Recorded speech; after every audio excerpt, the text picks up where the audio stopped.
Hey there, welcome to Sleepy History Secrets, the channel where the past collapses quietly and we all pretend to understand why. Tonight, we're wandering deep into the green heart of Central America, into the silent world of the classic Maya, a civilization that once ruled the rainforest with calendars, blood, and remarkable confidence in the weather. You'll hear of stone cities hidden under vines, of kings who fed the gods with their own blood, of droughts that lasted lifetimes, and of how the same people who seemed to vanish never actually did. But before you settle in, take a quiet moment to like the video or subscribe. Only if you truly enjoy falling asleep to humanity's better intentions gone wrong. And when you're ready, let me know where in the world and what time it is right now. It's strangely comforting to know how many of us are awake at the wrong hour, each in our own little corner of history. Now, dim the lights, maybe let a fan hum softly in the background. If you close your eyes, imagine mist rising from wet leaves and the distant call of something that might be a bird, or the echo of 1,000 years. Let the noise of the modern world fade away, and let's step quietly into the jungle, where the stones are older than stories and the air still remembers what the kings once promised. You begin in darkness, not the clean starry darkness of open sky, but the dense green shade of a rainforest where the air moves slowly, like it's thinking. Vinas hang in curtains, cicadas hum like distant machinery, and the smell of wet soil is heavy enough to touch.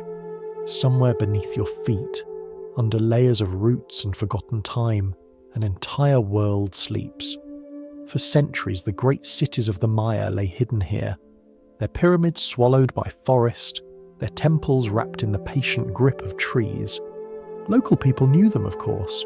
They lived in the shadow of their stone ancestors, but to the outside world they were only rumours, strange stories of carved idols and overgrown palaces, whispered by travellers who were never believed.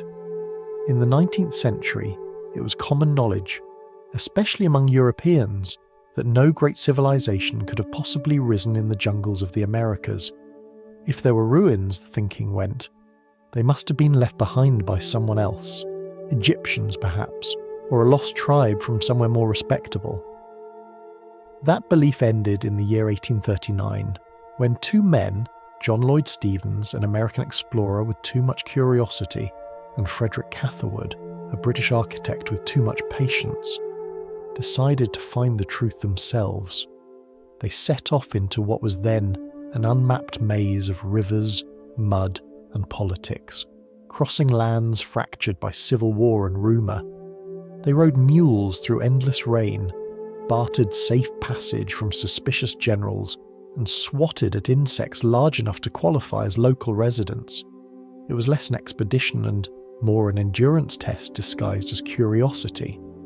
After weeks of travel, they reached a place near the Copán River in what is now Honduras. There, hacking through thick undergrowth with machetes, they stumbled into a clearing, and history blinked. Before them rose massive stone monuments, carved from top to bottom with the faces of kings and swirling symbols no one could read. Catherwood recognised immediately that the artistry was no imitation. It was the work of a civilization as refined as Egypt or Greece. Stephens, equally astonished, did what any rational 19th century explorer might do when standing before an undiscovered ancient city. He bought it for $50. It was perhaps the best real estate deal in human history, though the title deed was written mostly in bewilderment. While Stephens recorded every detail in his journal, Catherwood began his painstaking drawings. The heat was unbearable. Insects feasted on him as he sketched by the light of oil lamps. He used a device called a camera lucida, a small prism that projected the image of the carvings onto his paper so that he could trace them perfectly. Each line he drew was a small act of devotion, a bridge between centuries. When their work was published in Incidents of Travel in Central America, Chiapas and Yucatan, it stunned the world. For the first time, readers saw the reality, an indigenous civilization of extraordinary complexity, not a lost colony from elsewhere. The silent cities, once dismissed as myth, stood revealed in exquisite detail. It was the kind of revelation that doesn't just rewrite history, it embarrasses it. Because for all the skepticism and arrogance of the colonial world, two exhausted men with notebooks and mosquito bites had just proven that the ancient Americas were capable of monumental beauty on their own terms. Catherwood's drawings were precise, not romanticized. He captured what the jungle was slowly devouring. Grand stairways, weathered masks, pillars etched with kings wearing feathered crowns. The faces seemed alive, their gaze steady, as if mildly irritated by the lateness of their rediscovery. The impact was immediate. The book became an international sensation. The public, perhaps surprised that the New World could hold such old secrets, devoured it. Scholars debated the origins, artists dreamed of lost cities beneath the vines. But beneath all the excitement lingered a question that no one could yet answer. Who were these people? What drove them to carve mountains into temples, to raise cities in the middle of a rainforest, and then to walk away, leaving everything behind? Stevens and Catherwood could not know, but they had opened a door. Through it, the world would slowly rediscover the classic Maya, a people of architects and astronomers, mathematicians and poets, who measured time with more patience than most civilizations measure history. They had built a world of divine kings and sacred corn, where the cycle of rain and blood held the universe together. And then, one day, that balance began to break. As we drift deeper into this story, the jungle will part once more, revealing not just ruins, but the logic, beauty and tragedy behind them. The stones are waiting, and they remember everything. If we follow the trail a little deeper into the jungle, we find that the stones were not built only for beauty or power. They were built to feed the gods, and in return, to feed the people. At the heart of Maya civilization was not gold, not conquest, but a plant, maize, corn, the humble grain that could vanish under a week of drought, yet hold an empire together for centuries. To the Maya, corn wasn't simply food, it was ancestry, identity, and obligation.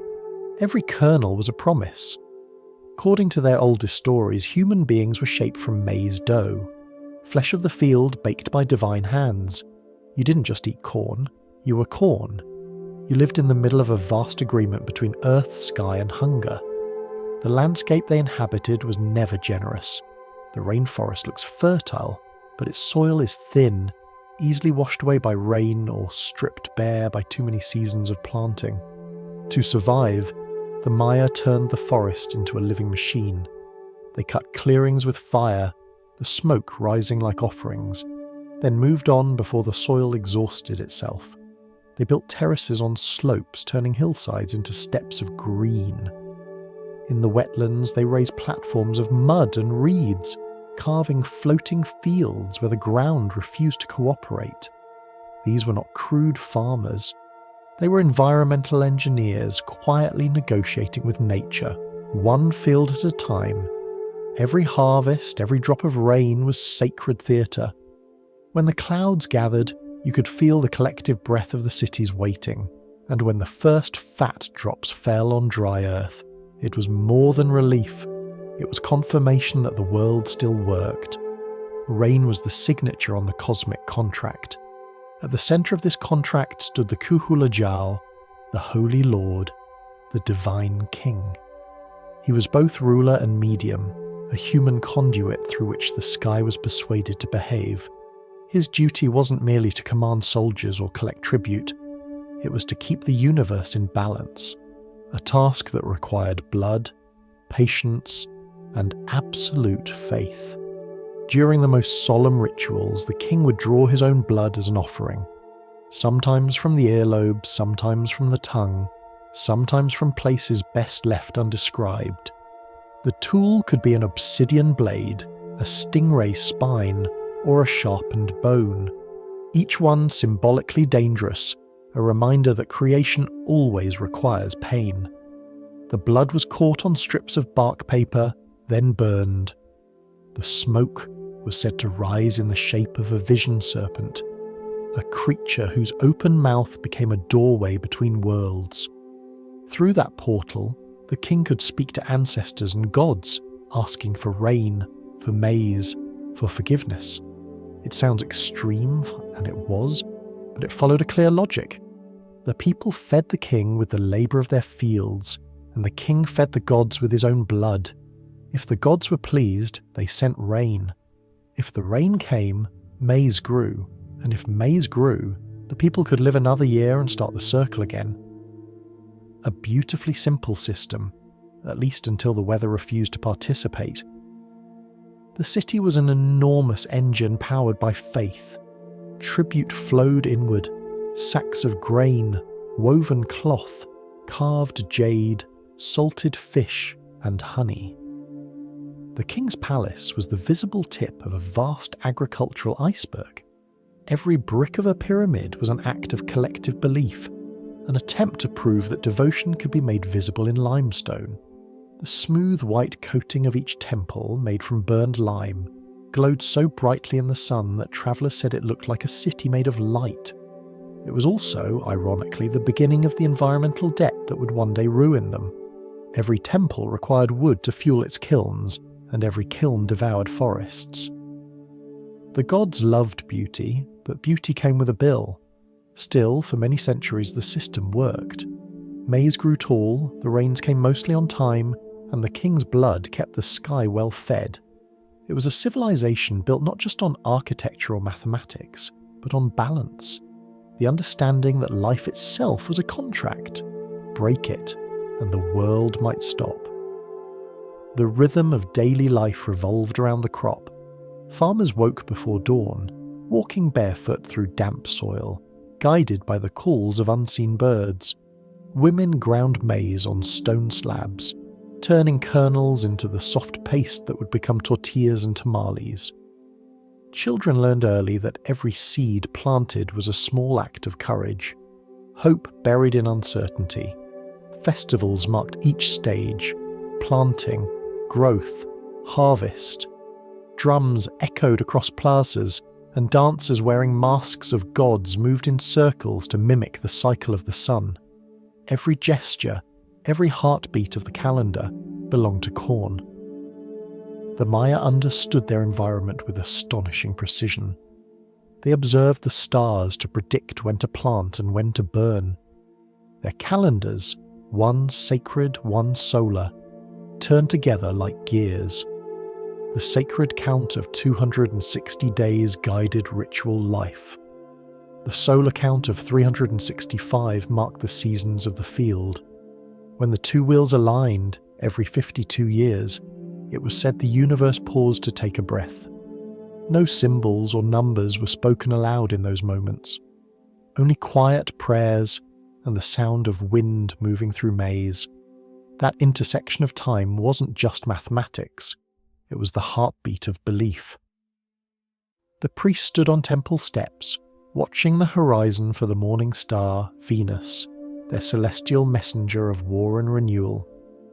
They believed the heavens themselves ran on predictable cycles, and if they could align their rituals with those cycles, the world would continue smoothly. The Maya, in short, turned time into architecture. It's easy to romanticize such devotion, to imagine a peaceful world ruled by philosophy and maize. But this devotion came with pressure. If the king failed to summon rain, if the harvest rotted, faith cracked. When everything depends on one man's ability to make the sky respond, every dry season becomes a political crisis. So the sacred economy that kept the people fed also kept them afraid. Each storm, each cloudless month, was a test of both science and faith, and no civilization, however devout, can negotiate forever with the weather. The Maya lived on that narrow edge, balancing hunger and belief, engineering and hope. And for hundreds of years they succeeded. Their fields spread, their cities flourished, and the smoke of their offerings curled faithfully toward the sky. From here, the story opens into an age of grandeur, the moment when the system worked so well that it began to destroy itself. The temples grew higher, the kings richer, and the calendar more precise than ever. Yet behind the music of celebration, the first small cracks were already forming in the foundation of paradise. The path now carries you upward, out of the fields and into the cool shadows of the temples. The air here feels lighter, as if the stones themselves are holding their breath. On the walls, lines of strange symbols curl and twist like vines. Neither picture nor alphabet, something in between. They seem alive, and in a sense they were. These were the words of a civilization that never stopped writing. To the Maya, writing was not a tool but an act of creation. Every carved block was a living fragment of time.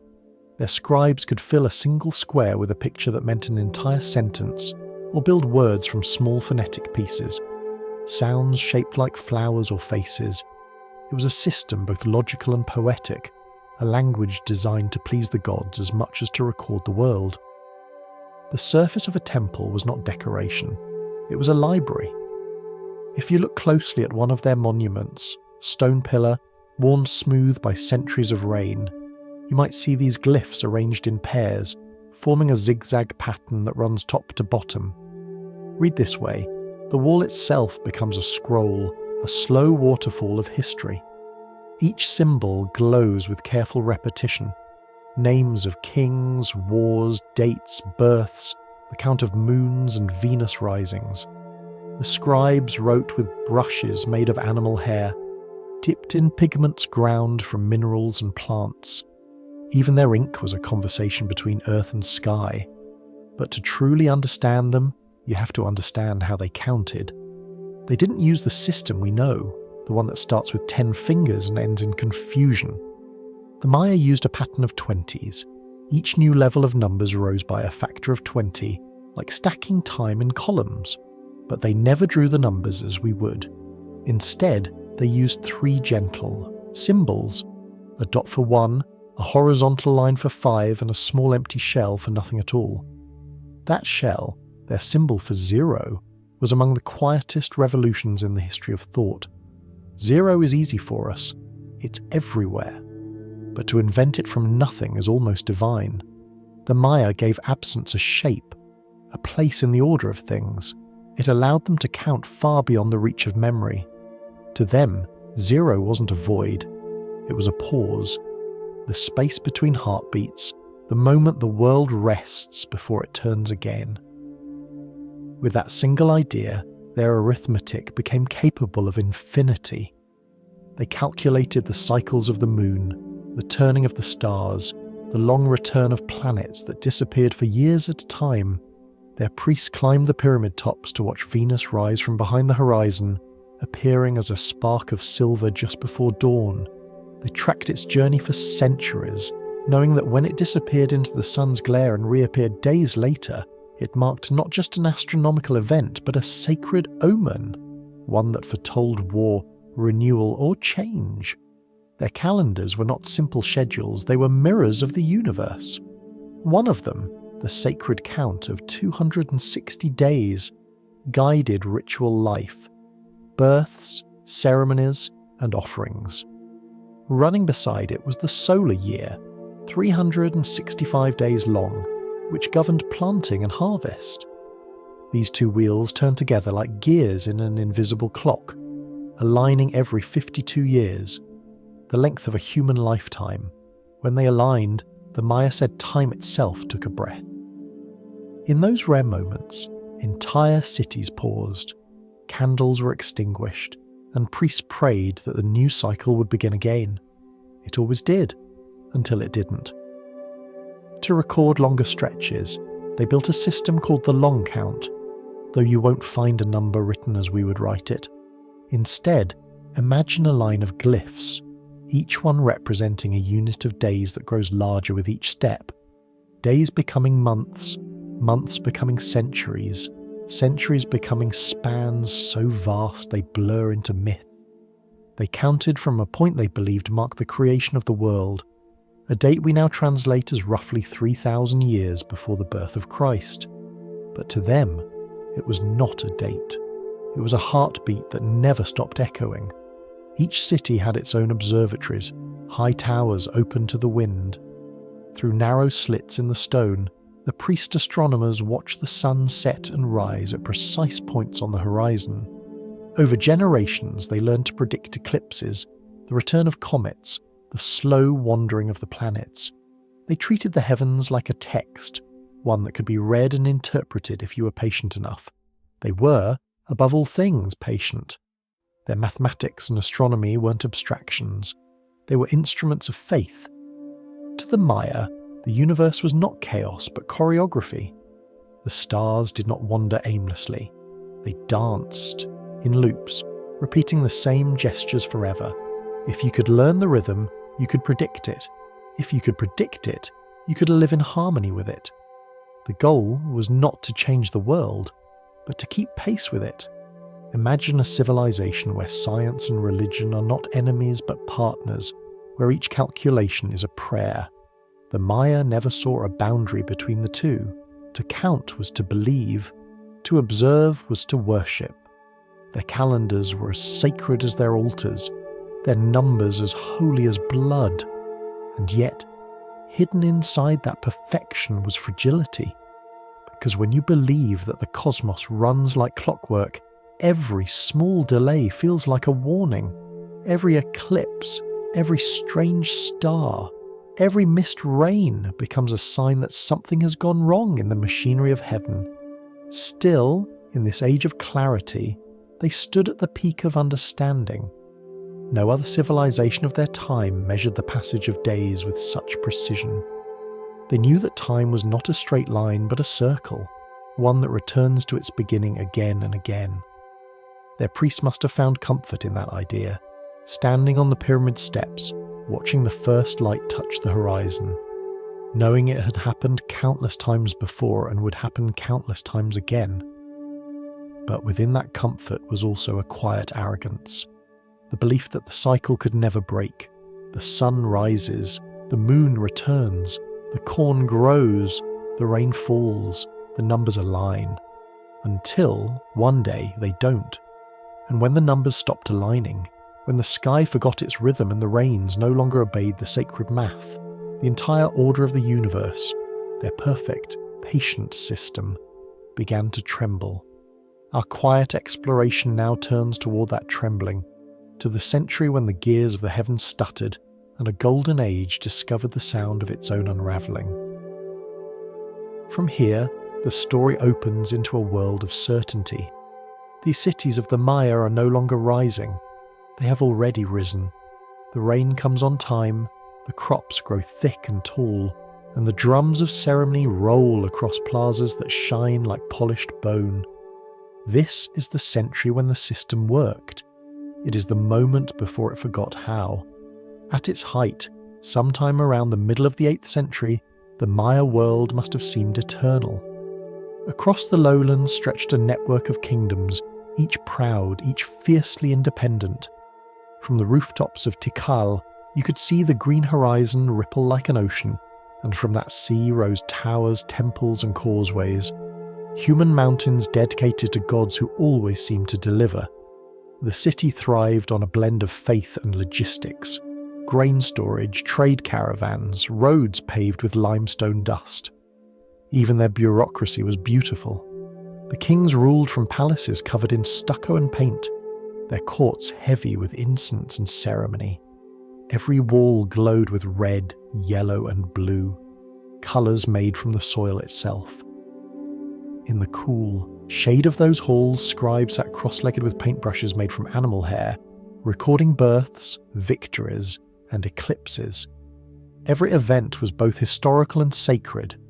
A coronation wasn't merely a political change, it was a cosmic renewal. When a king rose to power, the universe politely nodded. In Copán, artisans carved monuments so intricate that light itself seemed to get trapped in the grooves. In Palenque, palace courtyards opened into gardens where water flowed from sculpted spouts. a kind of ancient fountain system built for kings who liked the sound of civilization behaving itself. In Calakmul, the great serpent kingdom, stelae rose like frozen prayers, each covered in hieroglyphs recording another century of divine order. The population swelled. Historians estimate, softly, because the jungle does not give numbers easily, that some cities may have held tens of thousands of people. Farmlands stretched outward like a green halo. The roads connecting them glimmered white under the sun. Markets overflowed with goods, salt, obsidian blades, cacao beans, jade ornaments. Merchants travelled in canoes and caravans, carrying gossip as valuable as their cargo. Every corner of the empire pulsed with motion. To live in that age was to believe in balance. The king bled, the rain came, the corn grew, and life repeated. It was a loop of reassurance, the same as the sky, the same as the calendar. Time wasn't a river that carried you forward. It was a wheel that always returned you home. You might stand in one of their plazas and feel the world humming in agreement. Above, the sun passed behind the stone ridges of the temple. Below, farmers prepared the next planting season. The sound of a conch shell signalled the beginning of a ceremony, its echo stretching down long corridors lined with torches. The smoke from burning copal resin curled upward, slow and sweet. Somewhere in that rising smoke, the gods were believed to listen, and yet in the stillness of that perfection, small cracks were already forming. In the stelae, historians can trace hints of strain. The inscriptions grow more elaborate, more titles, more claims of divinity, more emphasis on power. It is as if the kings, sensing the balance beginning to sway, tried to write themselves bigger to keep the world steady. Rivalry sharpened. The great cities began to compete for prestige. Temples were rebuilt higher and faster. Stone carvers worked without rest to fill walls with names, victories, and calendars of endless precision. Each ruler wanted to outshine his ancestors, to carve his name deeper into time. For centuries, this competition fueled greatness, but it also quietly changed the purpose of devotion. Faith became architecture. Each new pyramid required wood for lime, and each lime kiln required forest. The demand for beauty began to devour the land that fed it. From the edges of the cities, the green wall of the jungle started to recede, hill by hill. But within the cities, the walls gleamed whiter than ever, sunlight flashing off plaster as though the gods had moved in permanently. For the ordinary Maya, life was still patterned and predictable.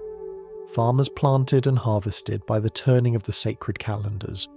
Children learned to count by dots and bars scratched into clay, learning that a single shell symbol, the one that meant nothing, was also the sign for everything beginning again.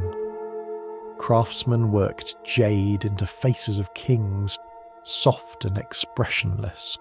Potters painted scenes of rituals, warriors and jaguars. Every act had a purpose, and every purpose had an answer in the stars. If you could walk through one of these cities, you would sense the hum of efficiency, but also an edge of exhaustion. When perfection becomes expectation, anxiety soon follows. Each dry month required explanation. Each lost battle required justification. When the system depends on the belief that everything has meaning, randomness becomes dangerous. Still, for now, the gods were cooperative. The rains came, the maize grew, and the priest read the sky with quiet satisfaction. The rituals continued, blood and smoke, music and mathematics woven together in a pattern as elegant as any tapestry. This was the golden age of the Maya, the era when science, religion and art were the same language spoken in 3 dialects. To calculate the path of Venus was to understand destiny. To carve a temple was to translate heaven into stone. To plant maize was to reenact creation itself. And beneath that harmony lay a silent truth. The more they succeeded, the more fragile they became. Population growth meant more mouths to feed, more land to clear, more temples to build, and more divine promises to keep. The wheel that had once turned slowly now spun faster, demanding greater effort to keep it in motion. It is easy, from the quiet of distance, to see the danger, but to them it must have looked like triumph. The heavens still aligned, the crops still swayed, and the kings still stood on their platforms, cutting their palms with obsidian to keep the balance intact. You can almost imagine the scene: the chanting crowd, the scent of smoke, the rising sun flashing off white walls, a civilization utterly convinced that the gods were listening. And perhaps, for a little while longer, they were. As we drift further into this story, the hum of perfection will start to tremble. The white cities will grow brighter even as the soil beneath them begins to thin. The gods will still listen, but less patiently. And somewhere in that long summer of prosperity, the sound of the first storm will change. It won't come from the sky, but from within the walls themselves. If we follow the thread a little further, we arrive at the first whispers of absence. The cities are still standing, their plazas still echo with footsteps, but something subtle has begun to fade. The drums are quieter. The stonemasons work more, slowly. Inscriptions that once celebrated every royal event now stop mid-sentence. The noise of prosperity is still there, but underneath it is the unmistakable sound of hesitation. The Maya were a people who measured time through stone. Each ruler's life was carved into stelae, tall pillars that rose from the earth like milestones on the road of eternity. Every decade or so, a new one would be raised, covered in glyphs that proclaimed victories, marriages, and divine rituals. These were their newspapers, their family albums, their public confessions. And then, quite suddenly, the pages stopped turning. At Palenque, the last known monument bears a date just before the year 800. At Copán, the carvings cease around the same time. At mighty Tikal, the stone voice goes silent only a few decades later. There are no grand tombs, no closing inscriptions, no final statement. The habit of history itself falls quiet. Archaeologists would later uncover vast building projects that were left unfinished. Temples half paved, causeways that lead nowhere, quarries abandoned with tools still lying on the ground. In one city, entire walls remain only half plastered, the upper layer missing as if the builders simply walked away mid-task. The unfinished becomes a new kind of monument, not to glory, but to interruption. It's difficult to pinpoint the exact moment when confidence turned into exhaustion. Perhaps it happened gradually, a season when the rains came late, when markets carried less salt, when craftsmen began to notice that the stone they were cutting no longer rang quite the same under the hammer. Or perhaps it happened all at once, a storm of war, drought, or doubt that swept through the calendar so quickly that even the scribes couldn't keep up. In the quiet layers of earth, the clues tell a story of slowing momentum. The pottery from this time is rougher, its painted patterns less intricate. The once glossy surfaces of jade ornaments give way to cruder copies, made from cheaper materials. Luxury becomes scarcity dressed as tradition. Even the architecture begins to change. Temples that were once open and airy are now surrounded by low defensive walls. Narrow entrances replace grand staircases. The cities begin to defend themselves against something, perhaps enemies, perhaps uncertainty. What's most haunting is that no invader arrived to claim these cities. There is no record of foreign armies marching through the plazas or foreign rulers taking the throne. The collapse came from within. The Maya, who once built their cities to mirror the sky, found themselves looking upward and seeing less order in the stars. In the heart of these cities, we find signs of haste. Food stores emptied, tools dropped, even bones buried in the corners of houses instead of proper tombs. It is as if the rhythm of life faltered, and no one remembered the next step. For centuries, the kings had built their legitimacy on communication. through writing, through ritual, through the endless rhythm of celebration. But as faith in that communication weakened, so did the will to carve, to record, to immortalize. A civilization that had once written everything in stone began, for the first time, to leave things unsaid. Imagine walking through one of these cities at twilight. The light turns the white plaster walls to gold. The jungle presses closer, vines curling around steps. You might hear the faint clang of a hammer somewhere, but it doesn't last. The workers have gone home, or perhaps there are no workers left. On the steps of a temple sits a scribe with his brush and ink. He writes the date carefully, leaves space for the next line, and then hesitates. The next line never comes. When we look at these silences, we often imagine catastrophe. But silence doesn't always mean destruction. Sometimes it's exhaustion. Sometimes disbelief. The Maya had built a world so perfect in its precision that any small failure might have felt like the end of the universe. When the rains came late or a battle was lost, it wasn't merely bad luck, it was a cosmic error. To stop writing might have felt like the only appropriate response to a world that no longer made sense. And yet, even as the monuments went unfinished, life went on. Farmers still planted maize, women still ground it into dough, children still learned the stories of the gods. But the connection between those acts and the grand rituals of kingship had weakened. The empire of faith was fraying thread by thread. The last recorded dates on the stele are not funeral markers, they are simply the last breaths of certainty. After that, the record dissolves into mystery. Archaeologists can trace only fragments, scattered villages, smaller settlements, people moving outward into the forest. The once dense heart of Maya civilization begins to hollow. In this quiet moment, the gods themselves seem to have stepped back. The temples, once full of chanting and the smell of incense, now fill with the scent of moss. The plazas, where thousands once gathered, echo with the call of birds. The silence is almost kind. It covers the ruins like dust, hiding the evidence of worry. If you stand still among those stones, you might feel what they felt, not panic, but weariness.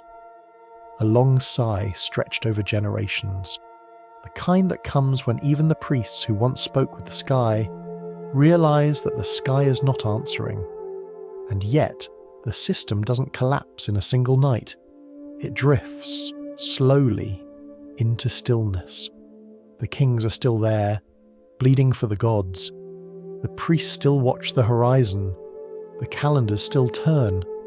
But the connection between all those motions has grown thin, like threads stretched too far. It's easy to call it a collapse. But from the inside, it must have felt like waiting. Waiting for the next rain, the next victory, the next sign. Waiting for the silence to end. The path now carries us toward the reason that silence deepened, the wars that turned ritual into desperation and faith into fear. The monuments may have fallen quiet, but the cities themselves had one last sound to make. It was not prayer, it was battle. The path now carries us out of the silent plazas and into the countryside, the part of the story that still smells of wood smoke. The wars have quieted for now. The kings, restless as ever, turn their energy back to construction. From a distance, the land seems alive with ambition. Closer up, it's covered in ash. Every temple needs wood, a lot of it. The limestone blocks that form their foundations must be heated until they glow, then crushed and mixed with water to create the fine white coating that made the cities shine. That coating was their pride, their offering to the gods. When sunlight hit the plastered walls, the temples seemed to float, mountains of light rising out of green shadow. They called the gleaming surface the skin of the gods. To make that skin, they stripped their world bare. Each new pyramid required more fires. For every fresh layer of plaster, more trees fell. You can imagine the forest ringing with the sound of axes, the sharp echo of trunks cracking. The air filled with the scent of resin and the steady hiss of green wood burning.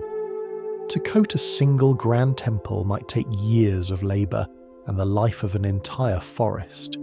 Each flame licked away another future harvest. In those years, the Maya were building faster than the land could recover. What once looked like endless jungle turned into a patchwork of fields and empty clearings. The hills that had been dark and thick with trees became pale, their soil exposed and thin as parchment. When the rains came, the water didn't soak in, it carried the topsoil away, rolling brown and heavy into the rivers. The lakes below turned cloudy, then thick. What was once a mirror for the sky became the earth's slow bleeding. To the people watching, it may not have looked like ruin. The temples were beautiful, and beauty has always been persuasive. The cities gleamed brighter than ever, their plastered walls blinding in the noon sun. From a distance, they seemed eternal, proof that human effort could make something more lasting than nature. But the smoke that hung over the horizon was the first sign of a quiet trade. Wood for glory, soil for pride, forest for faith. No one meant to destroy anything. The Maya didn't think of the world as theirs to exploit. Every tree was sacred, every hill alive with meaning. The cutting of wood was accompanied by small prayers, gestures of respect. Yet reverence alone could not stop arithmetic. Each new temple needed 1,000 fires, and each fire 1,000 trees. The math of devotion was simple, but devastating.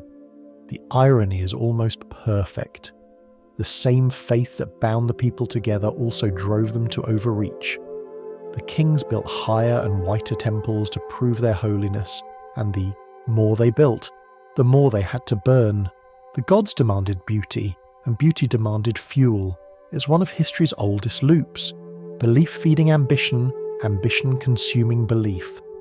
Archaeologists centuries later would find traces of this transaction buried in the mud. Pollen grains tell the story. Layers of ancient soil show a slow decline in forest species and a rise in weeds and grass. The footprints of a land exhausted.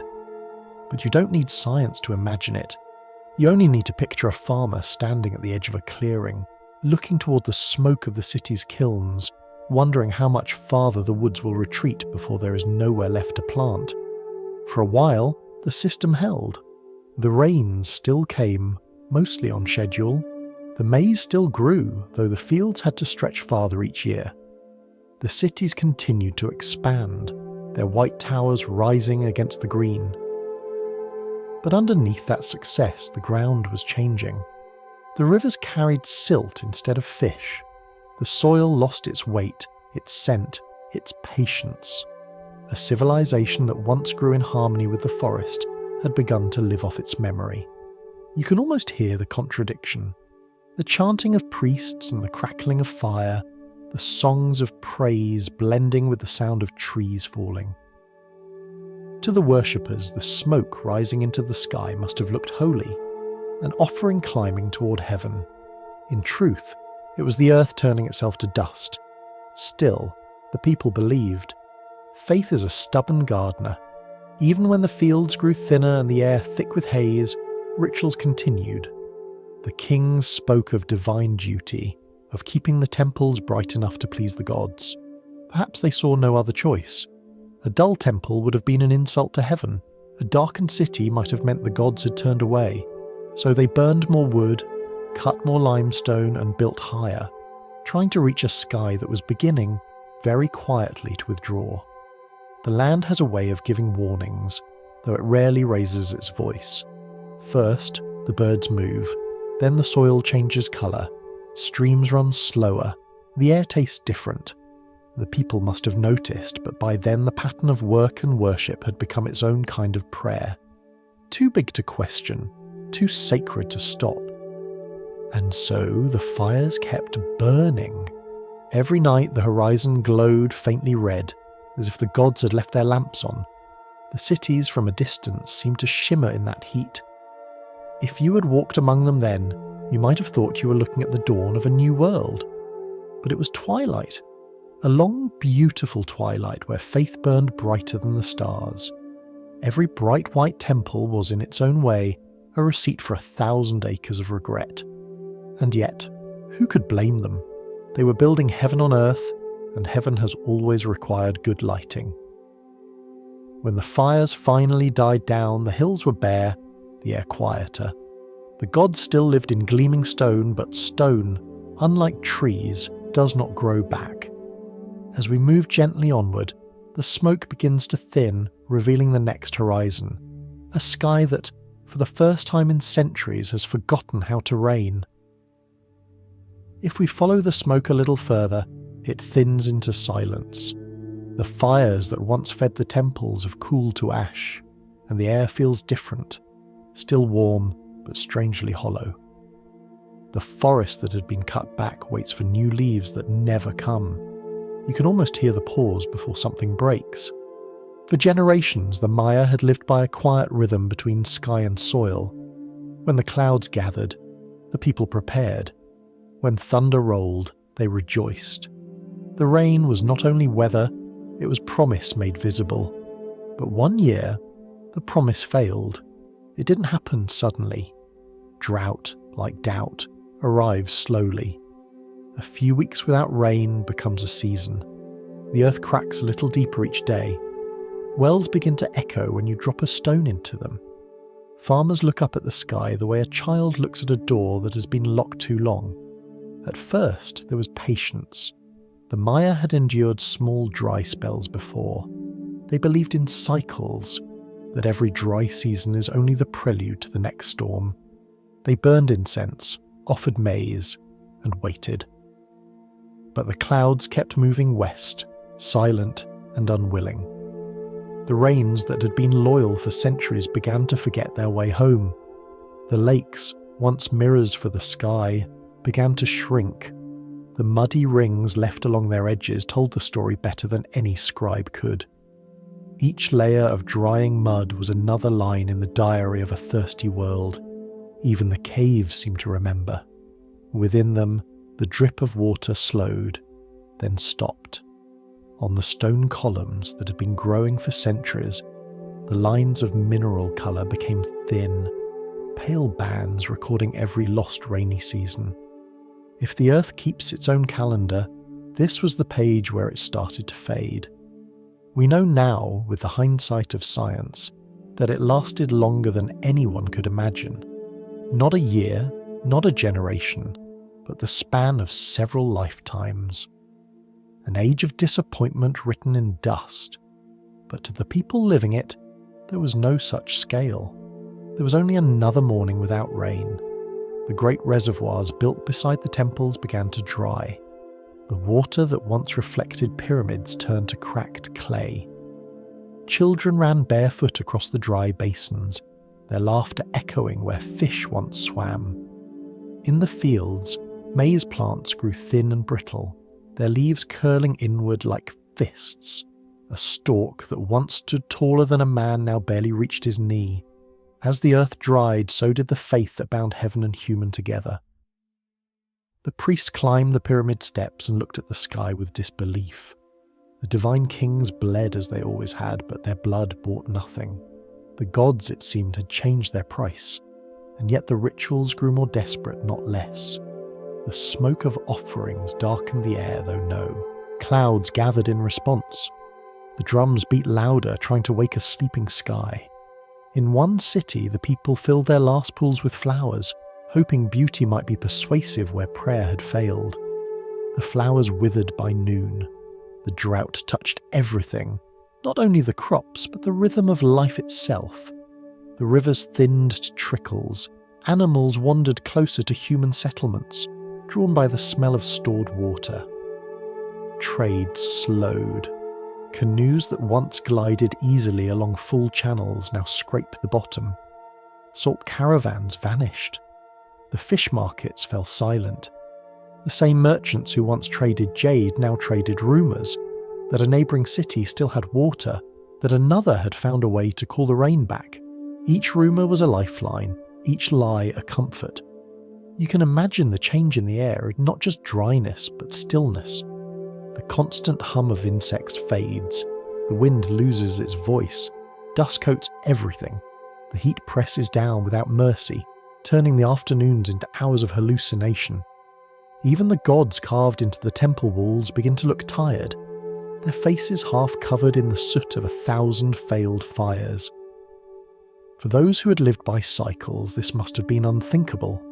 The Maya believed that time repeats, that everything, even suffering, moves in circles. But this was not a circle.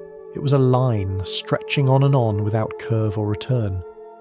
Archaeologists will one day dig into the ancient lake beds and read this story in the sediments, tracing the rise of gypsum crystals and the faint shifts in mineral breath that mark each dry year. But the people living through it didn't need science to recognize catastrophe. They read it in the ground, in the absence of sound, in the taste of their own fear. Even the jungle began to forget its colour. The canopy thinned, birds moved on, and the once deep shade of the forest became mottled with light. Shade had always meant safety. Now it meant failure. The soil, exposed and brittle, cracked into scales, as if the land itself had turned to reptile skin. And through it all, the city still stood, white, perfect, defiant. From a distance, they must have looked unchanged. The temple still reached for the clouds, the plazas still held their shape. But inside those walls, the promise of the old world was drying, grain by grain. It's easy now to speak of causes, of pressure systems, of regional shifts in rainfall, of forest feedback loops. But none of that mattered to the people kneeling in dust, looking up at a colourless sky. For them, the logic was simpler and crueler. The gods had left, or the kings had failed, or both. When faith and water dry up together, the mind begins to wander. Some prayed harder, others stopped praying at all. Some left the cities to seek better soil. Others stayed, convinced that leaving would offend the gods even more. Every choice felt like betrayal. Perhaps the worst sound in those years was not thunder's absence, but its false promises. The single rumble that faded before rain could form, the sky teasing with a flash of light, then closing again. The sound of hope withdrawing. In the quiet that followed, people began to measure time differently, not by calendars or ceremonies, but by the distance between rains. The old mathematics of eternity gave way to a new arithmetic of survival. How many days until the next storm? How many gourds of water left? How many seeds can still sprout? And yet, for all their ingenuity, there was nothing to calculate. The sky had forgotten its side of the agreement. Even the gods ran out of umbrellas. The fires had gone out, the earth was cracked, and the smoke from their prayers drifted upward to nowhere. When rain stops, belief becomes the last currency, and in that long dry century the people spent it all. As we drift further into the story, the drought's silence will begin to echo, feeding war, hunger and despair, until even faith itself begins to crumble. The drought didn't end with silence, it ended with noise, the kind that breaks inside the heart of a civilization. When the sky stopped giving, people turned to one another, and when the gods no longer answered, men began to speak with swords instead of prayers. You can picture how it began. A few failed harvests, a few nervous kings, a few neighbouring cities that refused to share their grain. Small conflicts flared like brush fires. A caravan intercepted here, a water source seized there. Then came retaliation, and retaliation's reply. The old ritual wars, once carried out for ceremony and honour, turned practical. Capturing a rival was no longer about prestige. It was about survival. For centuries, Maya warfare had been a carefully choreographed ritual. Kings captured rival nobles and presented them for sacrifice, ensuring cosmic balance without destroying the system. But as the drought dragged on, the rules blurred. The ritual turned into desperation. Armies no longer marched for glory, they marched for maize. The fields outside the cities began to empty. Farmers were drafted into militias, pulled away from their crops to defend what little remained. Each soldier meant one less pair of hands in the field, one less harvest in the storehouses. It was the kind of math that doesn't require numbers to understand. Every man carrying a spear was also carrying the shadow of hunger. Trade, once the bloodstream of the Maya world, began to clot. The routes that brought salt from the coast, obsidian from the mountains and honey from the plains became dangerous to travel. Bands of raiders prowled the roads, turning trade into risk. The salt stopped flowing, and without it, food spoiled.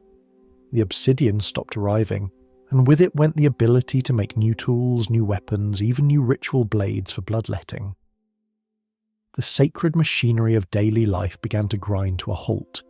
Inscriptions from these years grow darker, where once they celebrated marriages, alliances, and divine births, they now tell of captures, sieges, and defeat. The kings who had once promised rain now promised vengeance. The divine order, once balanced between heaven, earth, and royal blood, tilted toward chaos, and through it all the sky stayed dry. You can imagine the tension in those cities. Every citizen lived in two kinds of fear, of the drought above and the war below. Water, the most basic element of life, became treasure. A reservoir was worth an army. Wells were guarded as though they were thrones. Every whisper of approaching clouds stirred hope. Every false dawn crushed it. In the dust of the plazas, the temples still gleamed white, but their beauty had turned ironic. Brilliant facades in a starving world. The kings continued to perform their rituals, cutting their flesh before the people, offering blood for rain that never came. But now the crowd watched not with awe, but with exhaustion. You can almost hear the murmurs spreading through the marketplace. Maybe the gods are gone. Maybe the blood is wasted. Once belief starts to crumble, the stones don't take long to follow.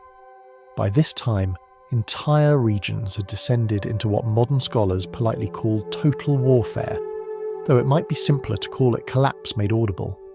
Fortifications rose where temples once stood, moats cut through former gardens.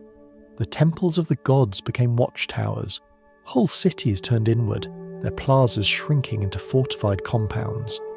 A civilization that had once measured the stars now measured distance to the nearest enemy. The land itself conspired against them. Without trees to hold the soil, rain, when it came at all, washed everything away. Erosion turned rivers into brown torrents and valleys into shallow scars. The farmers who returned to their fields found their topsoil gone, their seeds eaten by wind. Famine no longer arrived seasonally, it simply stayed. There must have been moments, even in the midst of despair, when people still hoped the old balance could return. A mother planting her last handful of maize might have whispered the same prayer her grandmother once spoke, even knowing the ground would give her nothing. Faith has a way of persisting long after logic packs up and leaves. But faith without results becomes a dangerous thing. It turns inward, then outward. Kings who could not feed their people sought enemies to blame, and when none could be found outside, they found them within. The wars grew not just between cities, but inside them. Factions of priests, nobles, and merchants tearing each other apart over a shrinking table.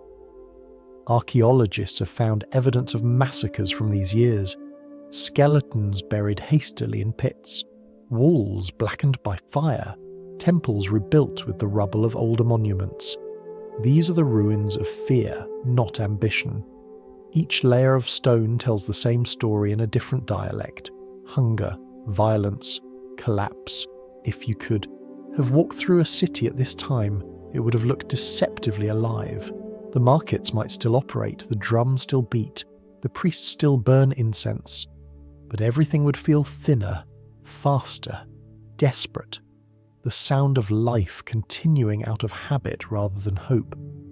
In one region, a single city launched an ambitious campaign to expand, conquering its neighbours for a few years before falling apart in rebellion. In another, the last surviving kings fled their palaces and ruled from small strongholds in the jungle, their titles intact but their subjects gone. The empire of the sacred had become a scattering of frightened enclaves, each convinced it was still the centre of the world. The collapse wasn't one event.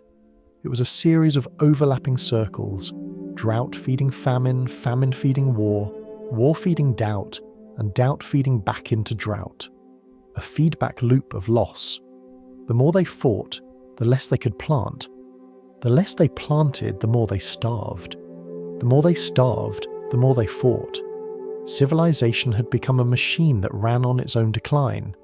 And yet, even at its worst, there was still dignity in their endurance. They didn't surrender easily. The scribes kept writing until the very end, carving their histories into the walls even as the walls cracked. The priests continued their rituals, even if the gods no longer seemed to listen. The kings still cut their palms as if to prove that belief like drought could persist beyond reason. An economy built on corn, drought, and overconfidence. What could go wrong? Everything, it turned out, except their courage. By the time the wars finally burned themselves out, little was left to save. The forests were gone, the rivers clogged, the cities half empty.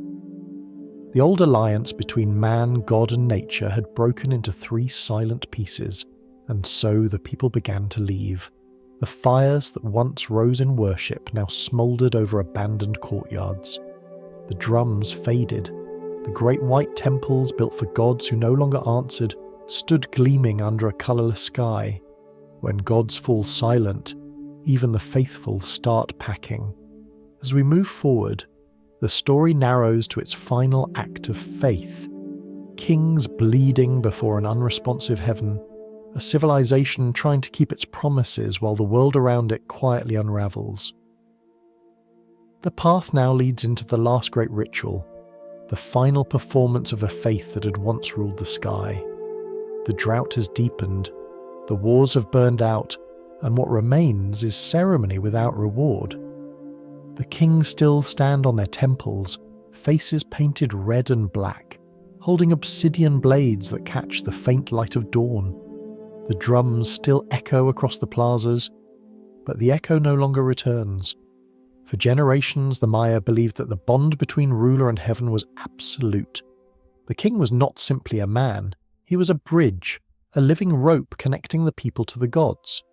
His blood was the thread that kept creation stitched together.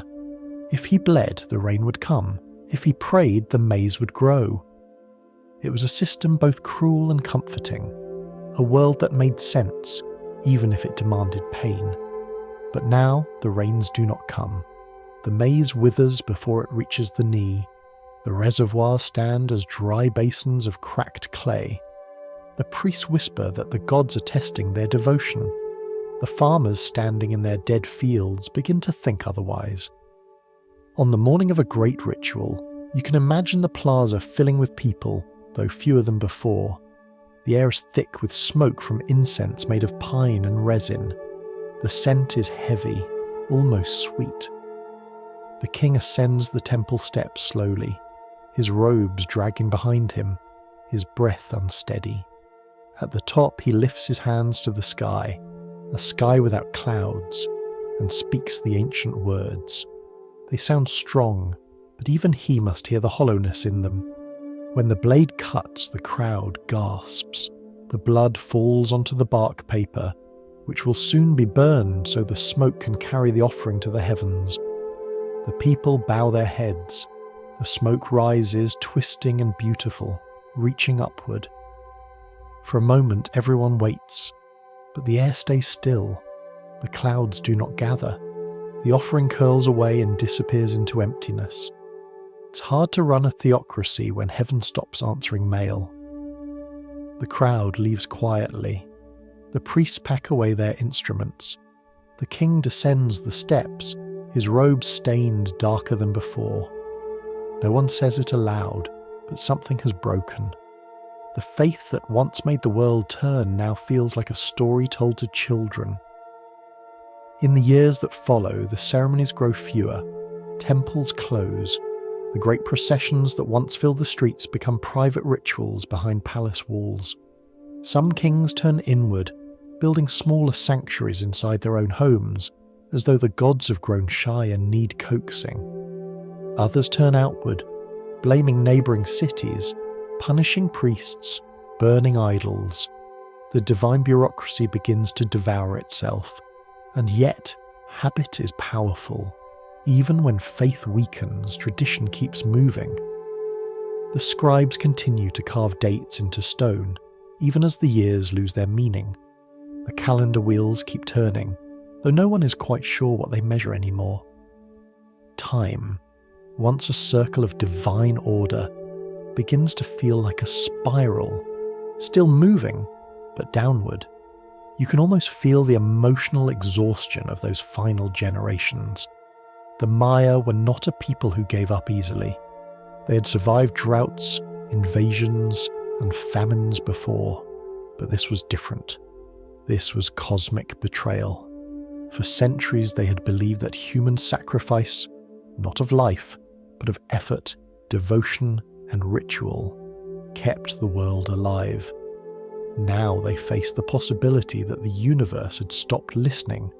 Some must have wondered if the gods themselves were dying. Others whispered that perhaps there had been too many temples, too much ambition, too many demands made upon the earth. Perhaps the balance had tilted too far for even the gods to correct. When the rain stopped, it was not just a failure of weather, it was a crisis of meaning. In the surviving carvings from this era, the figures of gods become less confident. Their faces, once serene, begin to twist with anxiety. The art itself reflects confusion. Scenes of war tangled with scenes of worship, gods and kings overlapping, as if even the artist could no longer tell where one ended and the other began. A civilization's first sign of collapse is not fire or ruin, it's repetition. When you have to keep proving what you once took for granted, the truth is already slipping away. The Maya kept performing the same rituals, louder, longer, more elaborate, as though devotion could be measured by volume. But faith is not a shout, it's an agreement. And when one side stops listening, the other eventually goes quiet too. Imagine walking through one of their great plazas at dusk. The torches burn low, the stones glow faintly in the half-light. Somewhere, a priest recites words that have lost their certainty. The smoke rises again, grey and thin. You can smell the burned resin, the faint tang of blood. It's not frightening, only sad, like a song sung by someone who no longer remembers the tune. The people begin to drift away. Some leave for the countryside, trying to find a land that still yields crops. Others stay, unwilling to abandon their gods even in failure. The cities don't fall overnight. They fade. Each season, a few more homes are left empty. Each year, the jungle creeps a little closer. The gods, once so near, retreat into silence. Their temples still shine white under the sun, but they are hollow now, beautiful shells of belief. Perhaps the gods were never gone. Perhaps they simply grew tired of being asked to do what humans could no longer do for themselves. In the end, what collapses is not the civilization, but the conversation between heaven and earth. The people still speak, but no one answers. The divine order dissolves into rumour. The sacred calendar becomes a collection of old memories. The world doesn't end with a bang or even a whisper, just with the soft sound of smoke rising into indifferent air. The kings, who once believed their blood could renew creation, find that the gods have stopped cashing their checks. Some die in ritual, others vanish, their names preserved only in half-finished inscriptions. Their monuments remain, but the meaning behind them drifts away like incense. The cosmic contract has been voided. The gods have gone quiet, the people have gone hungry, and the temples that once reached toward heaven now stand like question marks against the sky. And yet, in this final twilight, there is a strange peace. The end of certainty brings its own kind of calm. The cities may crumble, but the stars still rise. The rains will return someday, though not for these people. The forest will grow back, green and patient, erasing everything but the outline of memory. When faith expires, what remains to hold the world together? Perhaps the answer is simpler than we think. Nothing does, and nothing needs to.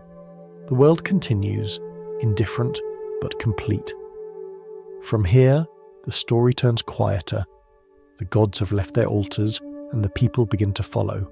Soon, there will be no more kings, no more sacrifices, only footsteps fading into the trees, and the jungle, waiting as it always has, will open its arms. From here, the story drifts into silence again. Not the divine silence of the sky, but the humankind.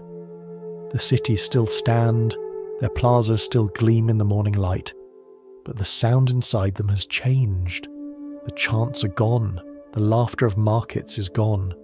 Only footsteps remain, and even they are growing fainter. No one announces a collapse. There is no single day when everyone agrees to leave. It happens the way dusk falls, slowly, unevenly, unnoticed until you look around and realise the light is gone. It begins perhaps with a family. The maize harvest has failed for the third year in a row. The granary holds only dust and rodents. The well, once sweet and cool, tastes of earth. They wait until night, gathering what they can carry: a clay jar, a few tools, a bundle of blankets, and walk into the trees. The sound of their sandals fades beneath the calls of the night insects. By morning, they are gone, and no one can say exactly when they decided to leave. Then another family follows, and another. Villages that once glowed with cooking fires begin to dim. Paths through the forest widen as more people pass, heading toward anywhere that still promises water. The cities empty from the edges inward, houses first, then streets, then palaces. It is not flight in panic, it is surrender. Quiet, methodical, almost polite. Archaeologists will one day find traces of this departure in the dust of abandoned homes. Broken pottery left where it fell, hearths cold but neatly swept, a spindle still threaded with half-spun cotton. These are not signs of violence, they are signs of people who hoped to come back and never did. Some stayed longer than others. The kings, those who survived the last rituals, clung to their palaces like ghosts guarding their own names. A few priests kept burning incense in temples that no one visited anymore, the smoke curling through empty courtyards. But faith, without followers, becomes a monologue. Even the most loyal gods must have felt lonely. The animals returned first. Birds nested in the roofs of the palaces. Lizards sunned themselves on the temple steps. The forest, patient as always, began to send roots and vines creeping through the cracks in the walls. Each leaf was a quiet declaration that ownership had changed hands. Imagine walking through one of those cities during its last living days. You might hear a few distant voices, a woman grinding maize, a child crying, a priest chanting softly to a god he suspects is no longer listening. The air is heavy with dust and memory. You turn a corner and find a courtyard filled with broken idols, their faces eroded, their eyes blind. The smell of mould and rain hangs in the air, though no rain has fallen in weeks. It is strange how peaceful the end of a world can sound. The exodus stretches over generations. Children who leave as infants grow old on the road, carrying the memory of cities they cannot remember.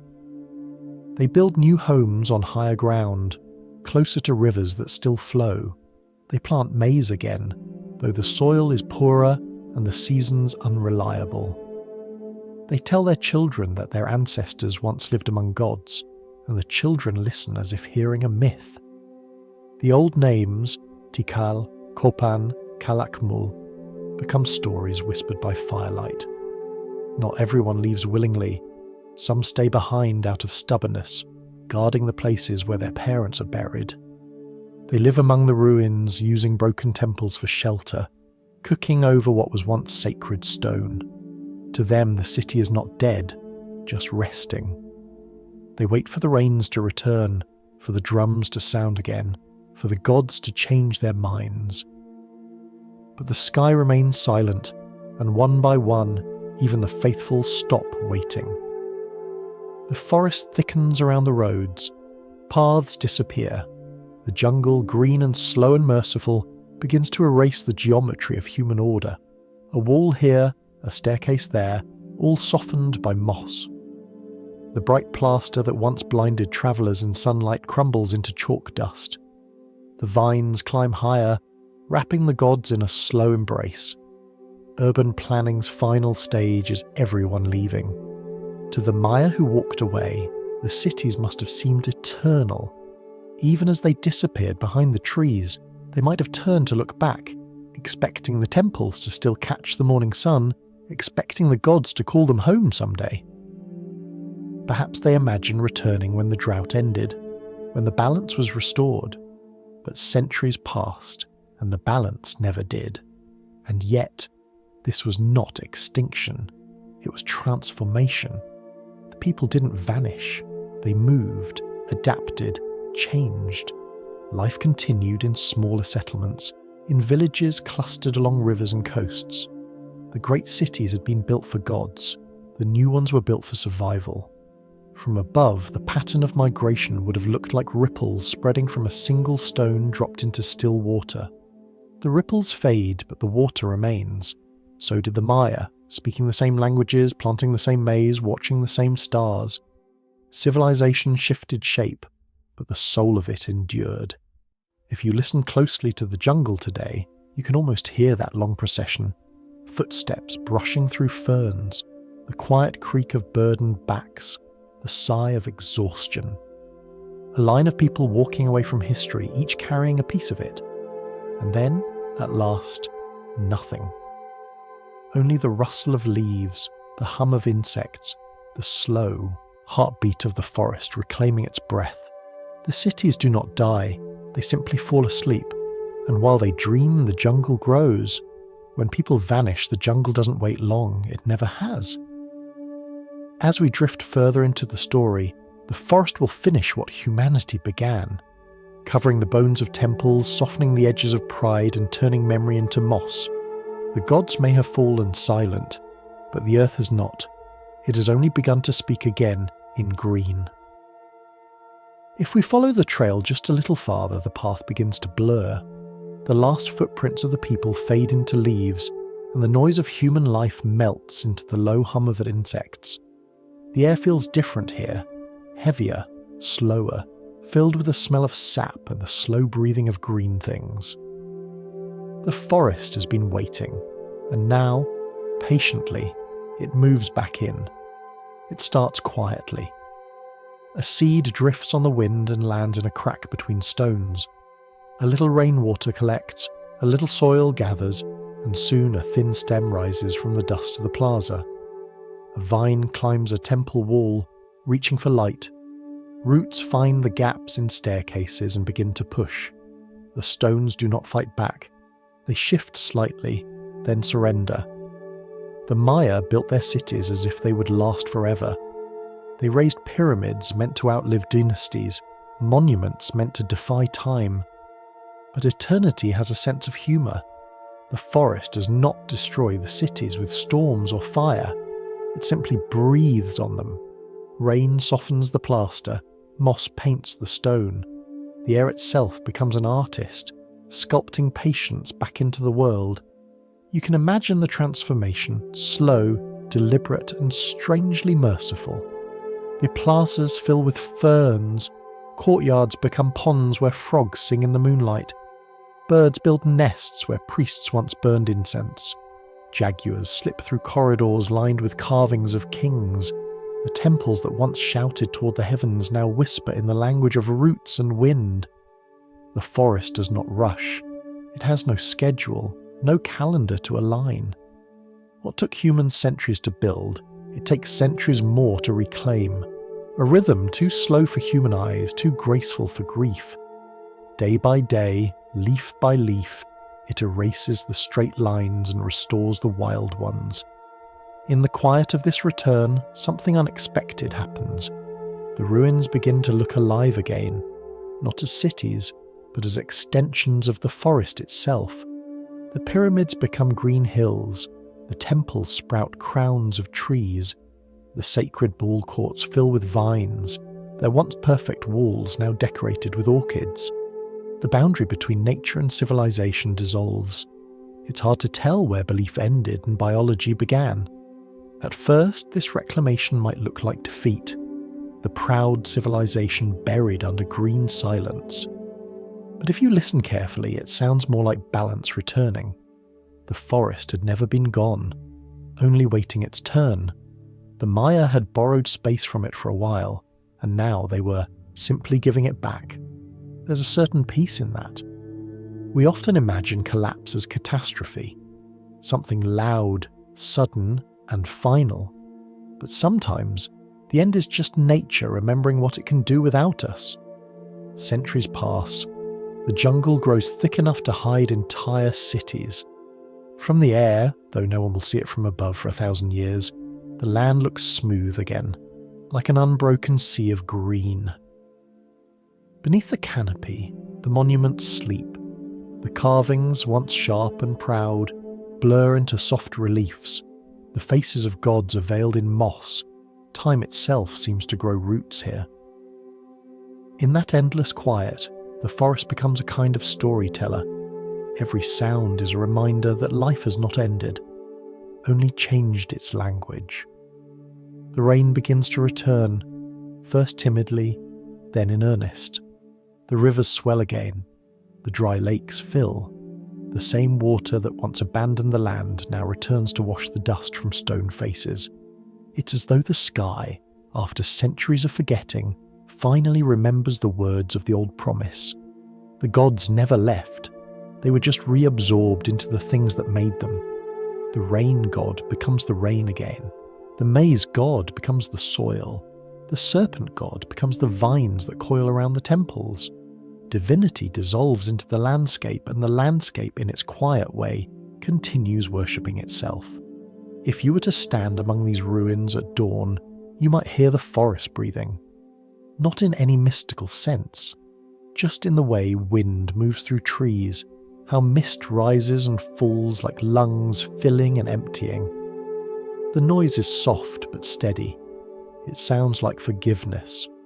And in that forgiveness, you can feel the persistence of memory. The forest has not forgotten what it covers. Its roots wrap gently around the stones, not to crush them, but to hold them. Each vine, each moss-covered step, is a reminder that nothing human ever truly disappears. It just changes shape until someone looks closely enough to recognize it. Eventually, centuries later, explorers will find these cities again. They'll cut through the vines and stare at the faces carved in stone, marveling that such perfection could have been hidden for so long. They'll call it rediscovery, but the forest will know better. It was never lost, only resting. Even now, when you visit, the air feels thick with a kind of understanding. The insects buzz as though carrying on a conversation that started long before us. The birds swoop between temples that look less like ruins and more like cliffs. Life continues, indifferent to ownership. Every leaf here is a quiet declaration that permanence is an illusion. Every flower that blooms from a crack in the stone is proof that endings are just disguised beginnings. Eventually, even gods need ground cover. The forest has taken back its breath. The air is green again. The world, once divided between heaven and earth, is whole. And somewhere beneath the roots, under the moss and the patient weight of soil, the cities still dream of sunlight, of laughter, of the sound of rain returning. Silence isn't death, it's the forest remembering. As we follow the story onward, a new horizon begins to glimmer to the north, a place where the Maya will rise again, not as kings and builders, but as merchants and sailors, trading across a new world of salt and sea. From here, the story brightens again, like sunlight breaking through after a long storm. The great cities of the southern lowlands have fallen silent under the forest's breath. But far to the north something stirs. Beyond the green maze of vines and ruins, on the drier lands of the Yucatan, new fires begin to glow. The Maya, who never vanished, are building again. The world they create is not a copy of the one they left behind. It's leaner, harder, more practical, shaped by memory and by the lessons of loss. The forests here are thinner, the air saltier, the soil less forgiving. But the people have learned to live with uncertainty. They trade with the sea, not the sky. They build with wind in mind, not rain. At the heart of this new world stands Chichen Itza, the city of water sorcery, of merchants and warriors, of a new kind of faith. When travellers first arrive, they see something unfamiliar yet unmistakably Maya. The temples rise, but they are heavier, broader, as if designed to endure another round of silence. The walls are carved not only with gods and kings, but with merchants, soldiers and creatures that seem to have swum straight out of the sea. The city hums with movement. The markets are alive again, but this time the goods are different. You can smell salt from the coast, honey from the plains, cotton spun into fine cloth. Obsidian blades catch the light next to shells from distant shores.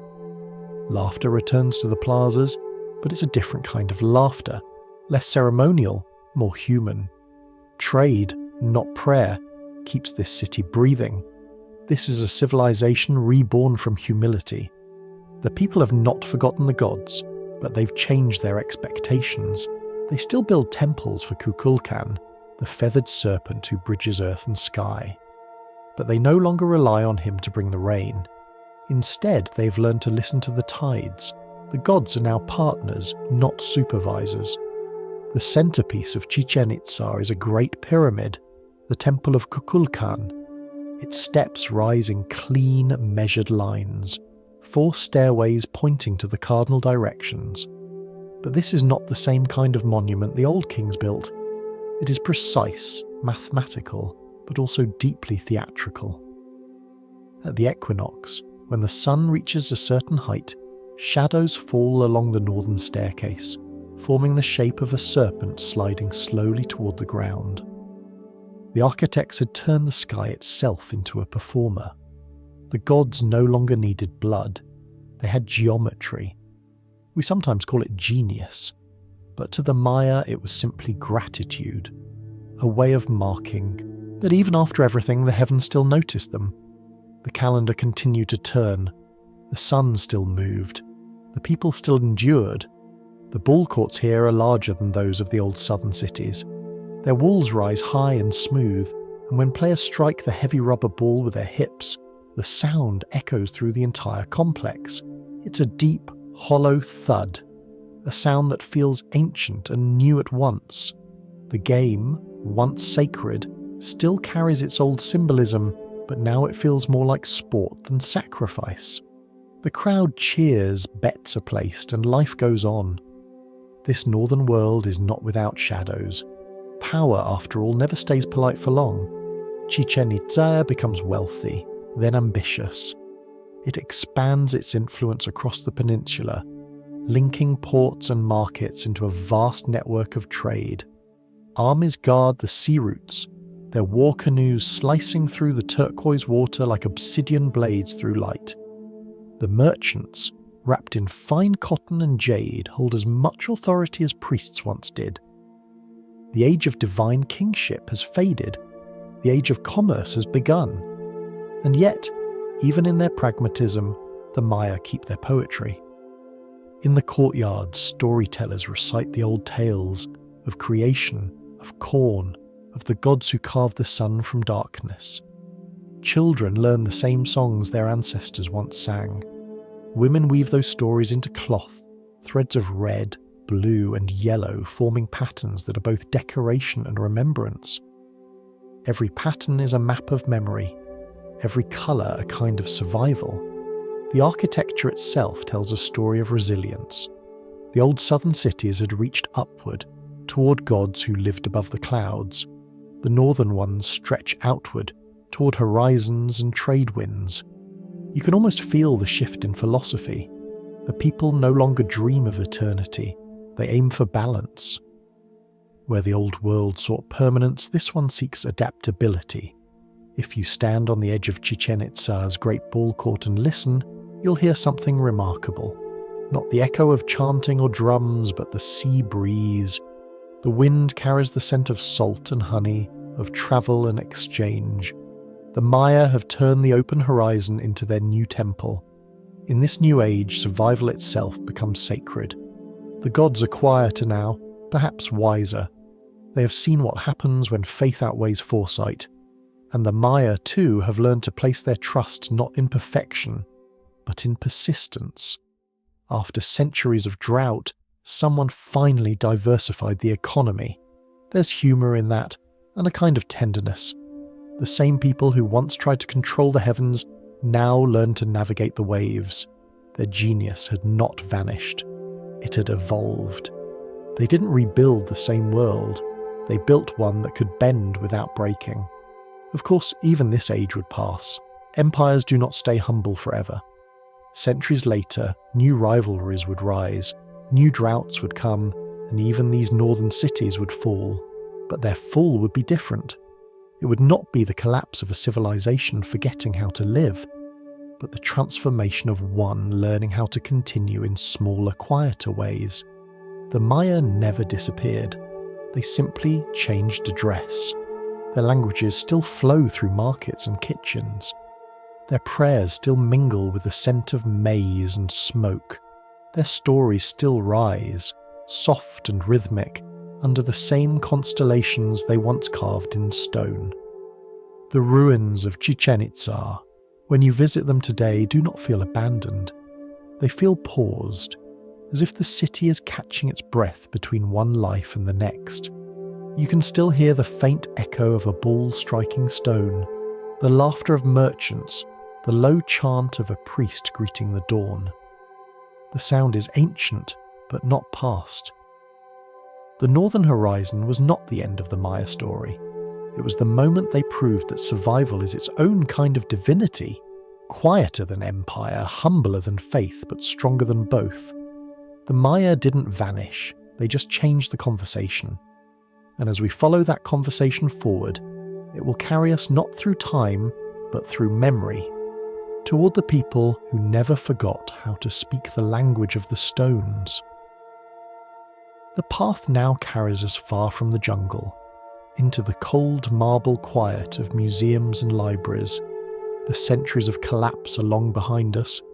The forest has hidden the cities, and then just as slowly explorers have uncovered them again. The stones stand clean and bare, displayed behind glass, labelled with Latin names and polite confusion.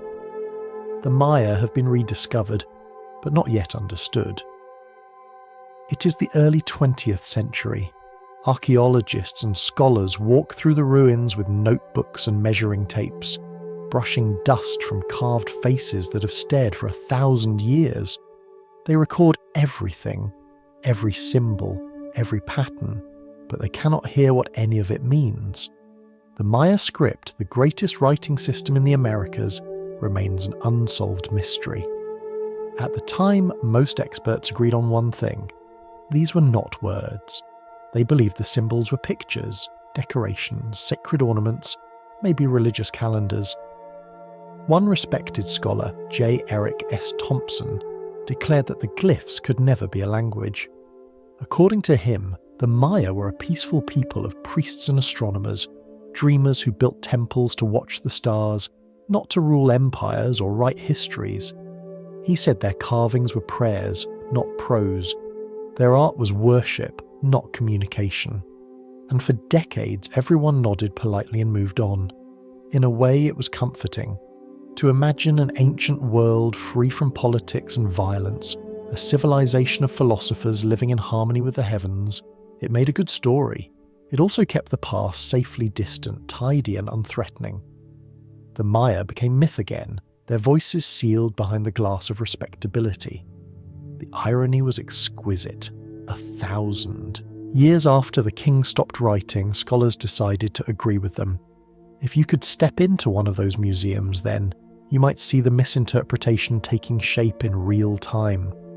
A curator dusts off a limestone panel, describing it to visitors as a cosmic diagram. The carving shows a man kneeling, another standing over him, and above them, a scattering of glyphs. The label says religious symbolism, because no one can imagine that it might be something simpler, like a historical record of victory or loss. In the glass case beside it, another carving shows a queen performing a bloodletting ritual, a cord running through her tongue. The catalogue calls it a mythological rite for rain, avoiding the uncomfortable possibility that it might have been an actual event. The silence of the ancient world had simply been replaced by a modern one, quieter, more academic, but no less deaf. This misunderstanding wasn't born of malice, only of assumption.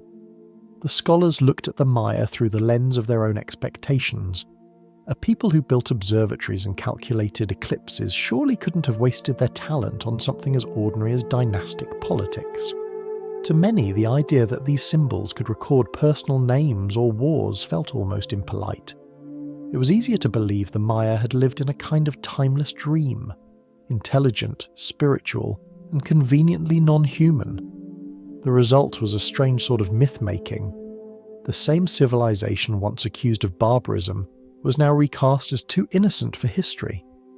In European parlours and academic conferences, people spoke of the mystic Maya, of philosophers who watched Venus rise while ignoring the affairs of mortals.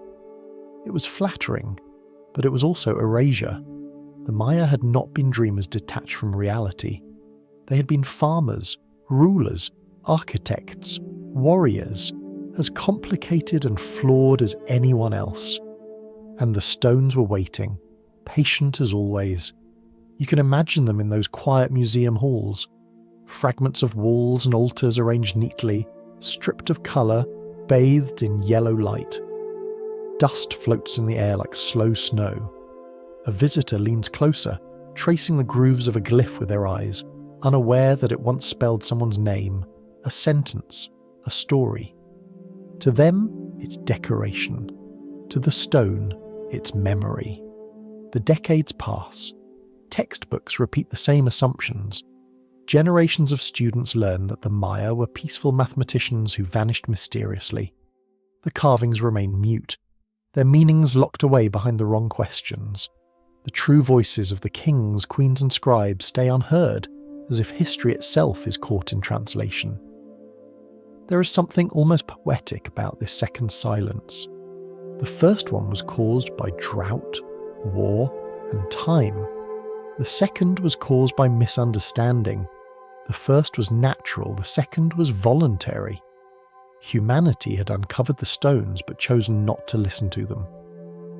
In this age of misunderstanding, science and imagination stood at a polite distance from truth. The experts were careful, the evidence abundant and the conclusions wrong. The ruins were admired but not believed. Still, the stones waited. They always do. Every carved line, every curve of a symbol, held within it the rhythm of speech, the syllables of names, the poetry of prayers, the weight of dates. The kings who once commissioned these carvings had not intended to decorate, they had intended to be remembered. Their scribes, bent over wet plaster with brushes and pigments, had not been painting dreams, they had been writing history. But for a long time, that history stayed trapped under a polite academic silence. And perhaps there's something appropriate about that. Civilizations fall, faiths fade, even the smartest among us are slow to understand what's right in front of us. It's one of humanity's favourite habits. Confusing mystery for meaning. The age of misunderstanding lasted most of a century. It wasn't broken by better tools or technology, but by humility. The willingness to question what everyone else had decided was true. Somewhere, far from the museums and conferences, a few quiet minds began to listen differently. They saw patterns in the glyphs that didn't fit the old explanations. They noticed repetitions, rhythms, echoes that felt like language. The stones seemed to whisper again, faintly, insistently. The experts, of course, dismissed them. Every revolution begins with laughter, and this one was no different. But truth is patient. It doesn't need to shout. It just waits for the right ear. And in a cold apartment half a world away, that ear was about to hear what everyone else had missed.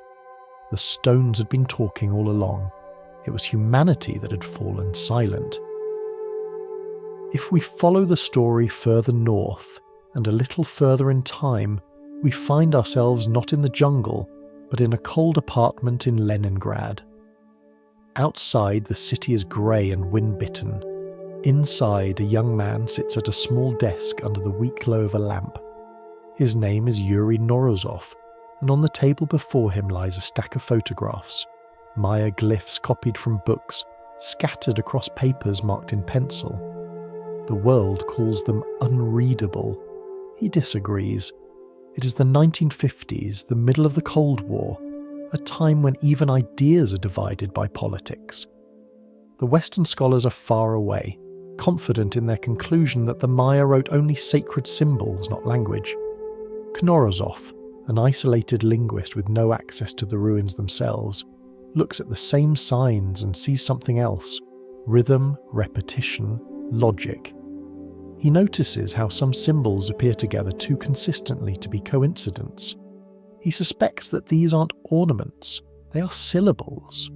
He spends his nights tracing patterns across the paper, following them as if listening to music. Some signs echo others, changing slightly with context, like the tones in a melody. He begins to build a mental map of sound and meaning. Slowly the glyphs start to murmur. When he publishes his theory, the academic world reacts with polite horror. The idea that the script might be phonetic, that it could actually represent spoken words, seems unthinkable, and the fact that the claim comes from a Soviet scholar during the height of political tension makes it easier to dismiss. He's ignored, criticised, sometimes mocked, yet he continues, quietly, stubbornly. It's difficult to argue with someone who spends their life in conversation with the dead. The years pass, the debate continues, cautious and circular. And then, in the 1960s, far away from Leningrad, another mind begins to notice something unusual. In a small office filled with architectural drawings and half-finished blueprints, an artist named Tatyana Proskuryakov studies the same glyphs. She's not a linguist or a priest of academia. She's an architect, trained to see structure, symmetry, the geometry behind beauty. And one day, while examining a series of stelae, tall stone monuments once thought to record cosmic events, she notices a pattern.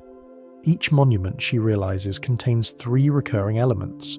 The first looks like a birth, the second, an enthronement, the third, a death. The spacing between them varies, but the sequence is unmistakable. These aren't myths, they're life stories. Tatyana leans closer to the photographs, tracing the signs with her finger. She begins to match the images of kings carved on the stones with the dates beside them. The realization comes quietly but completely. The Maya were not writing in abstraction. They were writing history, their own, in their own voices.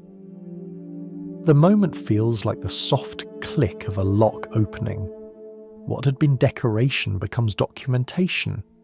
What had been mystery becomes biography. The kings and queens step out of the carvings, suddenly human again. Rulers who celebrated their births, marked their victories, mourned their dead. It takes years for the academic world to catch up. Some resist, unwilling to abandon the comfort of the old myths. Others are simply cautious, aware that pride has a long half-life. But the tide has turned. Knorozov's patterns and Proskurykov's timelines begin to align. Together they form a bridge between sound and story, between symbol and speech. The stones begin to talk. You can imagine the wonder of it. After centuries of silence, the carved walls start to tell their secrets. Scholars who once stood in front of the glyphs and saw nothing but decorative swirls now hear names, verbs, sentences. A monument that once seemed cold suddenly feels alive. The same symbols that baffled generations now speak of marriages, alliances, betrayals, all the small human dramas that make history breathe. It's an odd feeling to realise that the past was never mute, only mistranslated. By the 1970s, younger scholars joined the effort, applying new eyes and better technology. Photographs are compared. symbols catalogued, patterns confirmed. Every few months another word returns from silence: sunrise, battle, maze, mother. Each one feels like an ancient door unlocking. The Maya language, which had never truly died, begins to fill the air again, spoken softly by those who once thought it lost. For Tatiana, the work is both scientific and emotional. Her notebooks fill with sketches of the glyphs, neat columns of notes in pencil. Late at night, she rechecks her calculations, not with numbers but with intuition, the kind of geometric empathy that architects carry. She senses that behind every line of text there is a person, not an idea. Her diagrams begin to look less like plans for buildings and more like blueprints of memory. Somewhere across the ocean, Yuri Norozov keeps working too. The world that ignored him begins to listen. His once controversial insight becomes foundational. He never visits the Maya lands himself, but through the glyphs he knows their voices. It's a quiet victory. No parades, no grand awards, just the satisfaction of having listened correctly. It took a Russian and an architect to prove the kings weren't constellations. There's something beautifully symmetrical about that. The great civilization that once watched the stars was finally understood by people who learned to read patterns rather than assumptions. Science and art met halfway across a century, and the stones, patient as always, rewarded them both. The decipherment doesn't solve every mystery, it rarely does, but it changes the tone of silence forever. What had once been a civilization of shadows now becomes a world of voices. The kings and queens are no longer distant myths, they are people again. You can almost hear them. A ruler boasting of victory, a queen offering thanks to the maze god, a scribe signing his own name in the corner of a tablet. History, after all, is not a collection of ruins. It's a long conversation between memory and rediscovery. For the Maya, that conversation was interrupted but never erased. In a quiet way, the decipherment is not just about reading the past, it's about restoring dignity. The Maya had been spoken for, imagined, simplified. Now they could speak for themselves. The walls of their temples, covered in words no one once understood, were not mute anymore. They were singing. The silent cities had been telling their stories all along. We just needed to remember how to listen. If we listen a little longer, the silence begins to fill. The stones that once stood mute are no longer still. What used to look like a pattern of spirals and squares now unfolds like sentences, like breath. The Maya world, long thought vanished, begins to speak again, and it doesn't whisper. It tells stories. Imagine a hall of inscriptions once faded by rain and time, now read aloud for the first time in 1,000 years. A scholar traces a line of glyphs, with her finger reading the words softly as if not to startle them. He was born, he took the throne, he died. Simple phrases, yet they open like doors. Behind each one stands a life, a ruler, a family, a city, a century. The Maya kings and queens, who once seemed remote and symbolic, step down from their pedestals and rejoin the human story. It's an uncanny feeling, like listening to a language that remembers you. Every block of text on the temple walls becomes a diary. Some speak of wars fought across rivers and jungles, others of marriages meant to unite cities, still others of offerings made to keep the gods interested in humanity. Each line is both mundane and majestic. You realise that what the scholars had mistaken for myth was, more often than not, administration. Turns out the hieroglyphs weren't about aliens, they were about paperwork. It's oddly comforting to know that across centuries and continents humans have always loved recording things, victories, debts, birthdays, feasts. The Maya, it seems, were no exception. Their glyphs speak not of cosmic mystery but of daily life's familiar chaos, and that, in its way, makes them all the more divine. As the decipherment deepens, personalities begin to emerge. We meet kings like Yaxkuk Mo, who who founded dynasties with the charisma of a prophet and the efficiency of a bureaucrat. Queens like Lady Six Sky, who led armies and outlived her rivals. Scribes who proudly carved their names at the corners of monuments, little signatures of immortality. Suddenly, the walls of Tikal and Copán are alive with voices, proud, petty, poetic, human. Even the tone of archaeology changes. The ruins are no longer stage sets for mystery but archives of memory. The scholars, once guessing, now begin to understand. The Maya were not lost, they had simply been misunderstood. Their civilization wasn't an enigma left by vanished astronomers. It was a world built by people who worked, argued, loved, and kept records of it all. When you look at those carved stairways now, the rows of glyphs resemble not symbols of religion but lines of dialogue. You can almost hear the clatter of chisels as scribes carve their words into wet plaster. Their rhythm echoes through the centuries like heartbeats made of stone. Each chisel mark was once a syllable, each pause a breath. And through that rhythm, you begin to see what the Maya truly valued. They didn't build monuments to eternity, they built monuments to conversation. Every inscription is an argument with time, proof that memory can be louder than oblivion. What's striking too is the warmth hidden inside the formality. For all their grandeur, many of these inscriptions are surprisingly tender. Some kings record the names of their mothers with reverence. Some note the exact date they held their newborn sons. Others speak of their ancestors as if talking to them directly. The walls of their temples were not just chronicles of rule, they were love letters across generations, and all this had been waiting, silent, while humanity misread it as decoration. You can sense the quiet joy of the modern scholars who hear these voices again. For decades, archaeology had treated the Maya like an extinct language spoken only by ruins. Now it becomes a living dialogue between the past and present. Every translation feels like a reunion. A forgotten name reappears, a forgotten story unfolds. Even the mistakes of the past, the wars, the arrogance, the collapses, begin to sound familiar. The Maya weren't saints or spirits, they were us.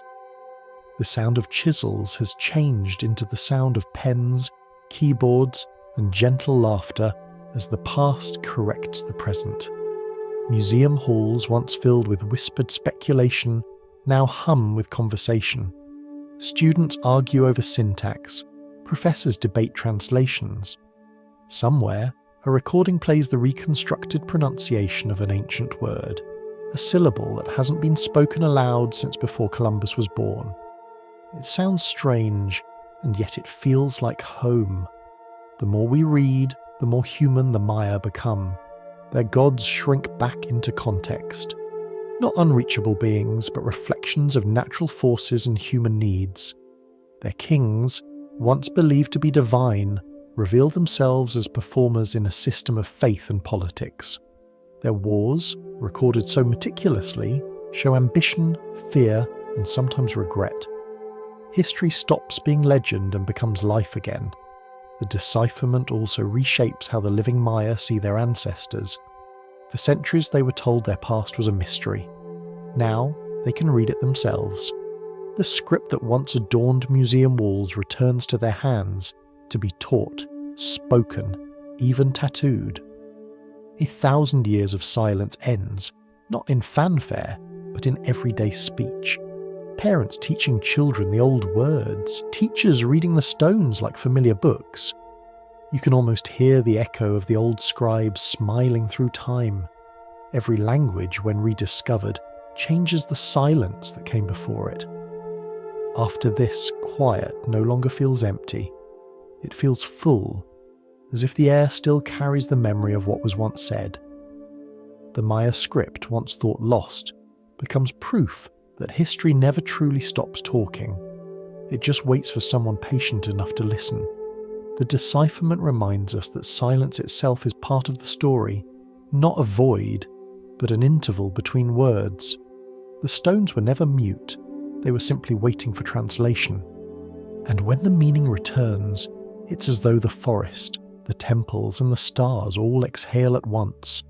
The voices have come back, not as ghosts, but as neighbours. Once you understand the language, silence feels different. And as we follow that silence forward, it will lead us to those who never needed to rediscover the Maya world, because they never left it. The path now carries us out of the museum and back into the world of living voices. The glyphs have been read, the kings have returned to their proper names, and yet the most astonishing revelation is not carved in stone at all. It's walking through markets, weaving cloth, planting maize, and speaking the same words that were once written on the walls of the ancient cities. The Maya never disappeared. They simply continued, quietly, stubbornly, beautifully. Across the highlands of Guatemala, the forests of Belize, the mountains of Chiapas, and the dry plains of Yucatan, millions of people still wake each morning to a world threaded with the same rhythm their ancestors knew. They speak more than 30 living Maya languages, some sharp and musical, others soft and lilting, each carrying a different echo of the old tongue that once filled the courts of Tikal and Copán. If you listen closely, the sound is not history repeating, but memory breathing. The markets are bright mosaics of motion and colour. Women sit at their looms, weaving patterns that trace back centuries, red for life, blue for sky, yellow for maize. The same designs found on temple walls now ripple in cotton and wool, wrapped around shoulders and tied as belts. Each pattern is a sentence, each colour a phrase. It is language without ink, a script of thread and patience. The loom clacks steadily, a rhythm as ancient as prayer. You might hear laughter, haggling, children running past with tamales wrapped in corn husks. The smell of smoke and roasted cacao drifts through the air. Somewhere a man carves a mask of the rain god, his hands moving with instinct rather than instruction. He has never read an academic book on the Maya, but his fingers still remember what the centuries tried to forget. The world calls this survival. The Maya might simply call it living. For them, the gods never truly left. They just changed addresses. The maize god still reigns in every harvest, the rain spirit still listens when the clouds roll in, and the earth itself still receives offerings of candles, flowers, and cornmeal. Yet these rituals blend seamlessly with newer ones.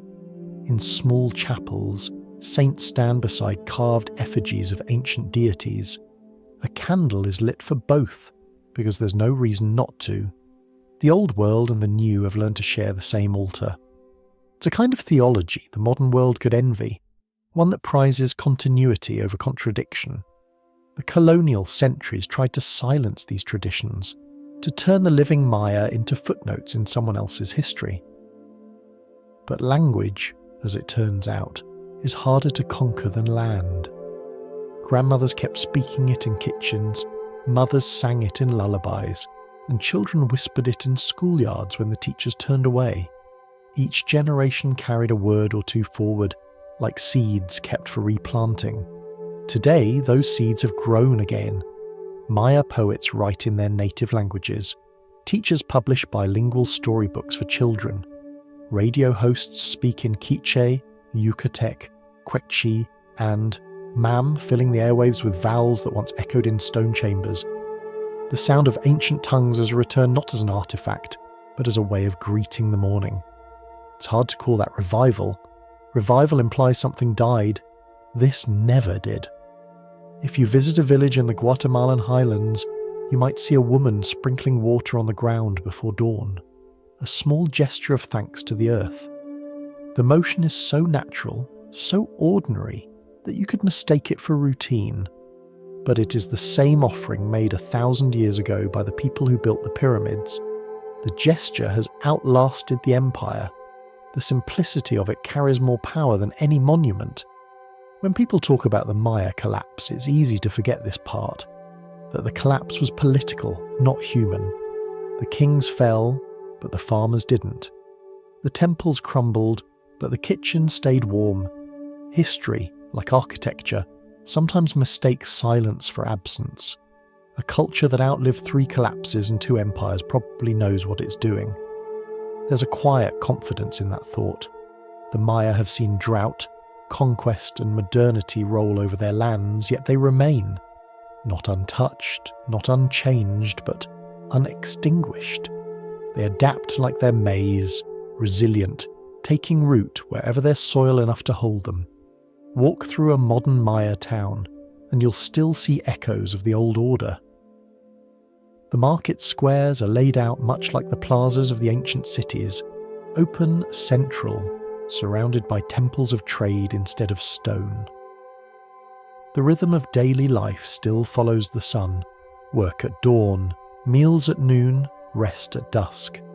The same calendar that once guided kings still guides the planting of corn. The Tzolkin, the 260-day ritual cycle, is now a quiet companion to Catholic feast days, blending divine order with local practicality. Even in the smallest details, the continuity shines through. A grandmother counting days on her knuckles might not think of herself as keeping an ancient calendar, but she is. A child tying a red thread around her wrist for luck may not know she's performing a pre-Columbian charm, but she is. The past hums quietly under every act, as constant as heartbeat. This is not nostalgia, it's endurance. The kind that doesn't need to shout to prove it's alive. The living Maya world doesn't look like the one carved in stone, but that's the point. Cultures survive by changing shape. The Maya learned that lesson long ago. When the gods stopped answering, they found new ways to ask. When empires fell, they built kitchens instead of kingdoms. When languages were forbidden, they hid them in lullabies. Survival for them has always been both art and defiance. You might call it wisdom, or you might simply call it time, doing what it always does, continuing. If you ever visit those lands today, Chiapas, Petén, Yucatan, and listen carefully at dusk, you'll hear the sound of crickets, the rustle of maize, and beneath it all, the murmur of voices that have never stopped speaking. They are not echoes of the past. They are the present, reminding us that continuity is its own kind of miracle. The ruins were only ever the punctuation, not the story.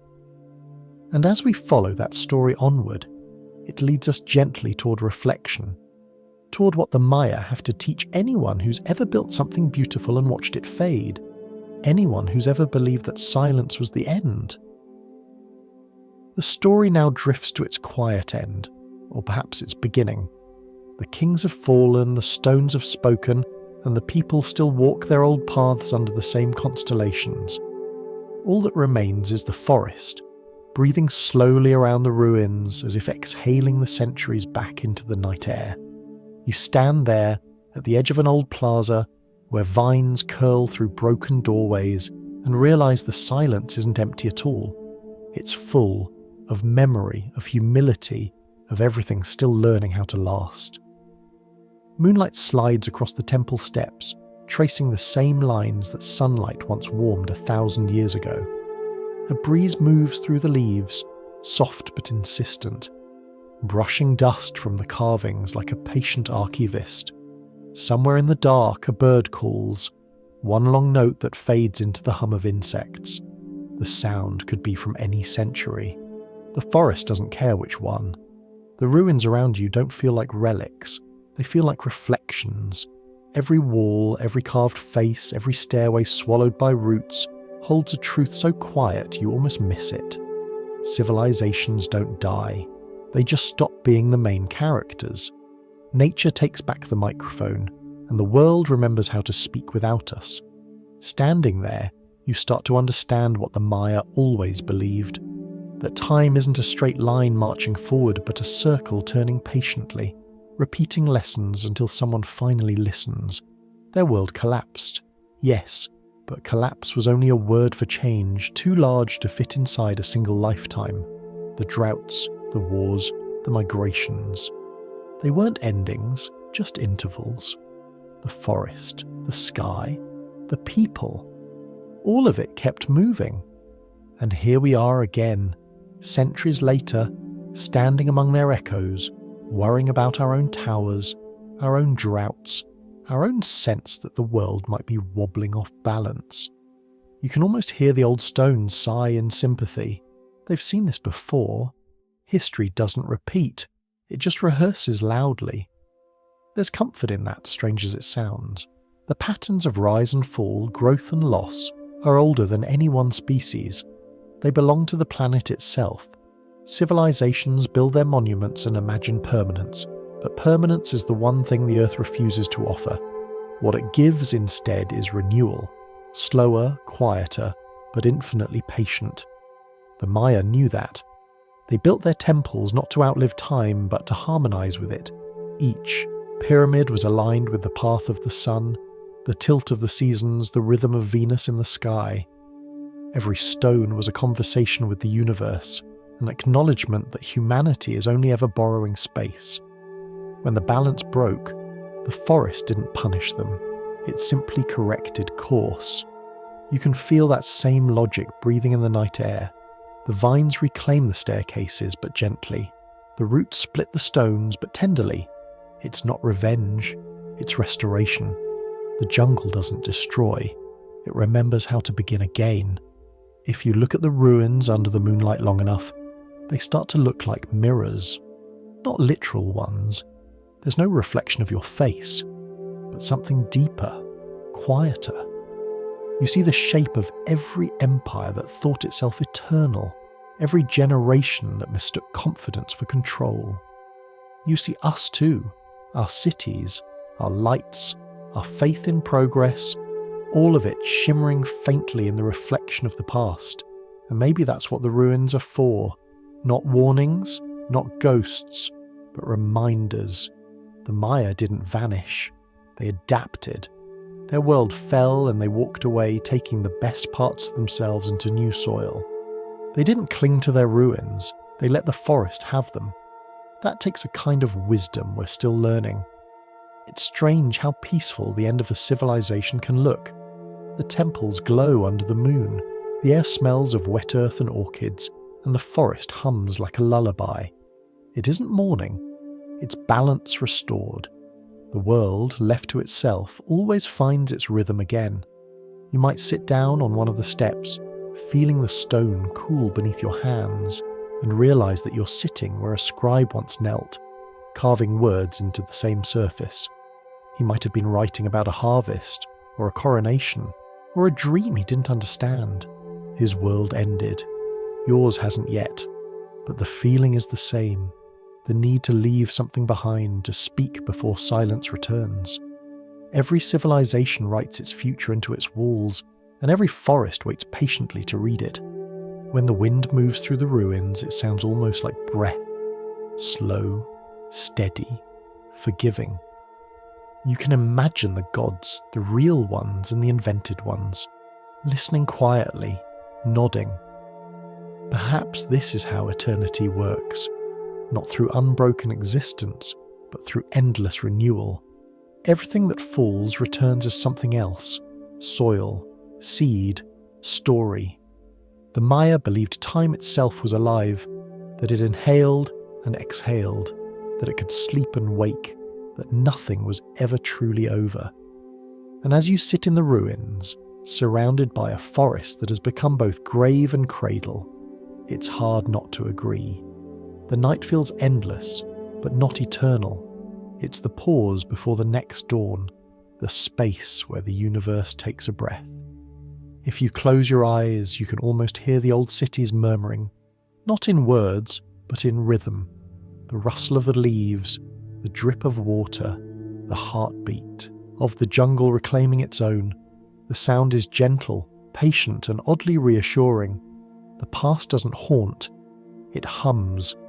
Perhaps that's the true lesson of the Maya. Not that greatness falls, but that life continues after it does. The forest doesn't rebuild the pyramids, but it honours their shape. The people don't resurrect the kings, but they keep their language. Time doesn't forget, it forgives. The moon climbs higher, the air cools. Somewhere beyond the trees, a new village wakes to light its morning fires, a few miles and a few centuries away from where the old world once stood. Smoke rises, thin and pale, curling into the same sky that watched over everything before. Nothing is gone. Nothing ever really is. And so the story rests, not with an ending, but with a breath. The forest exhales, the ruins shimmer, and the night listens. History, for once, has stopped talking and started to dream.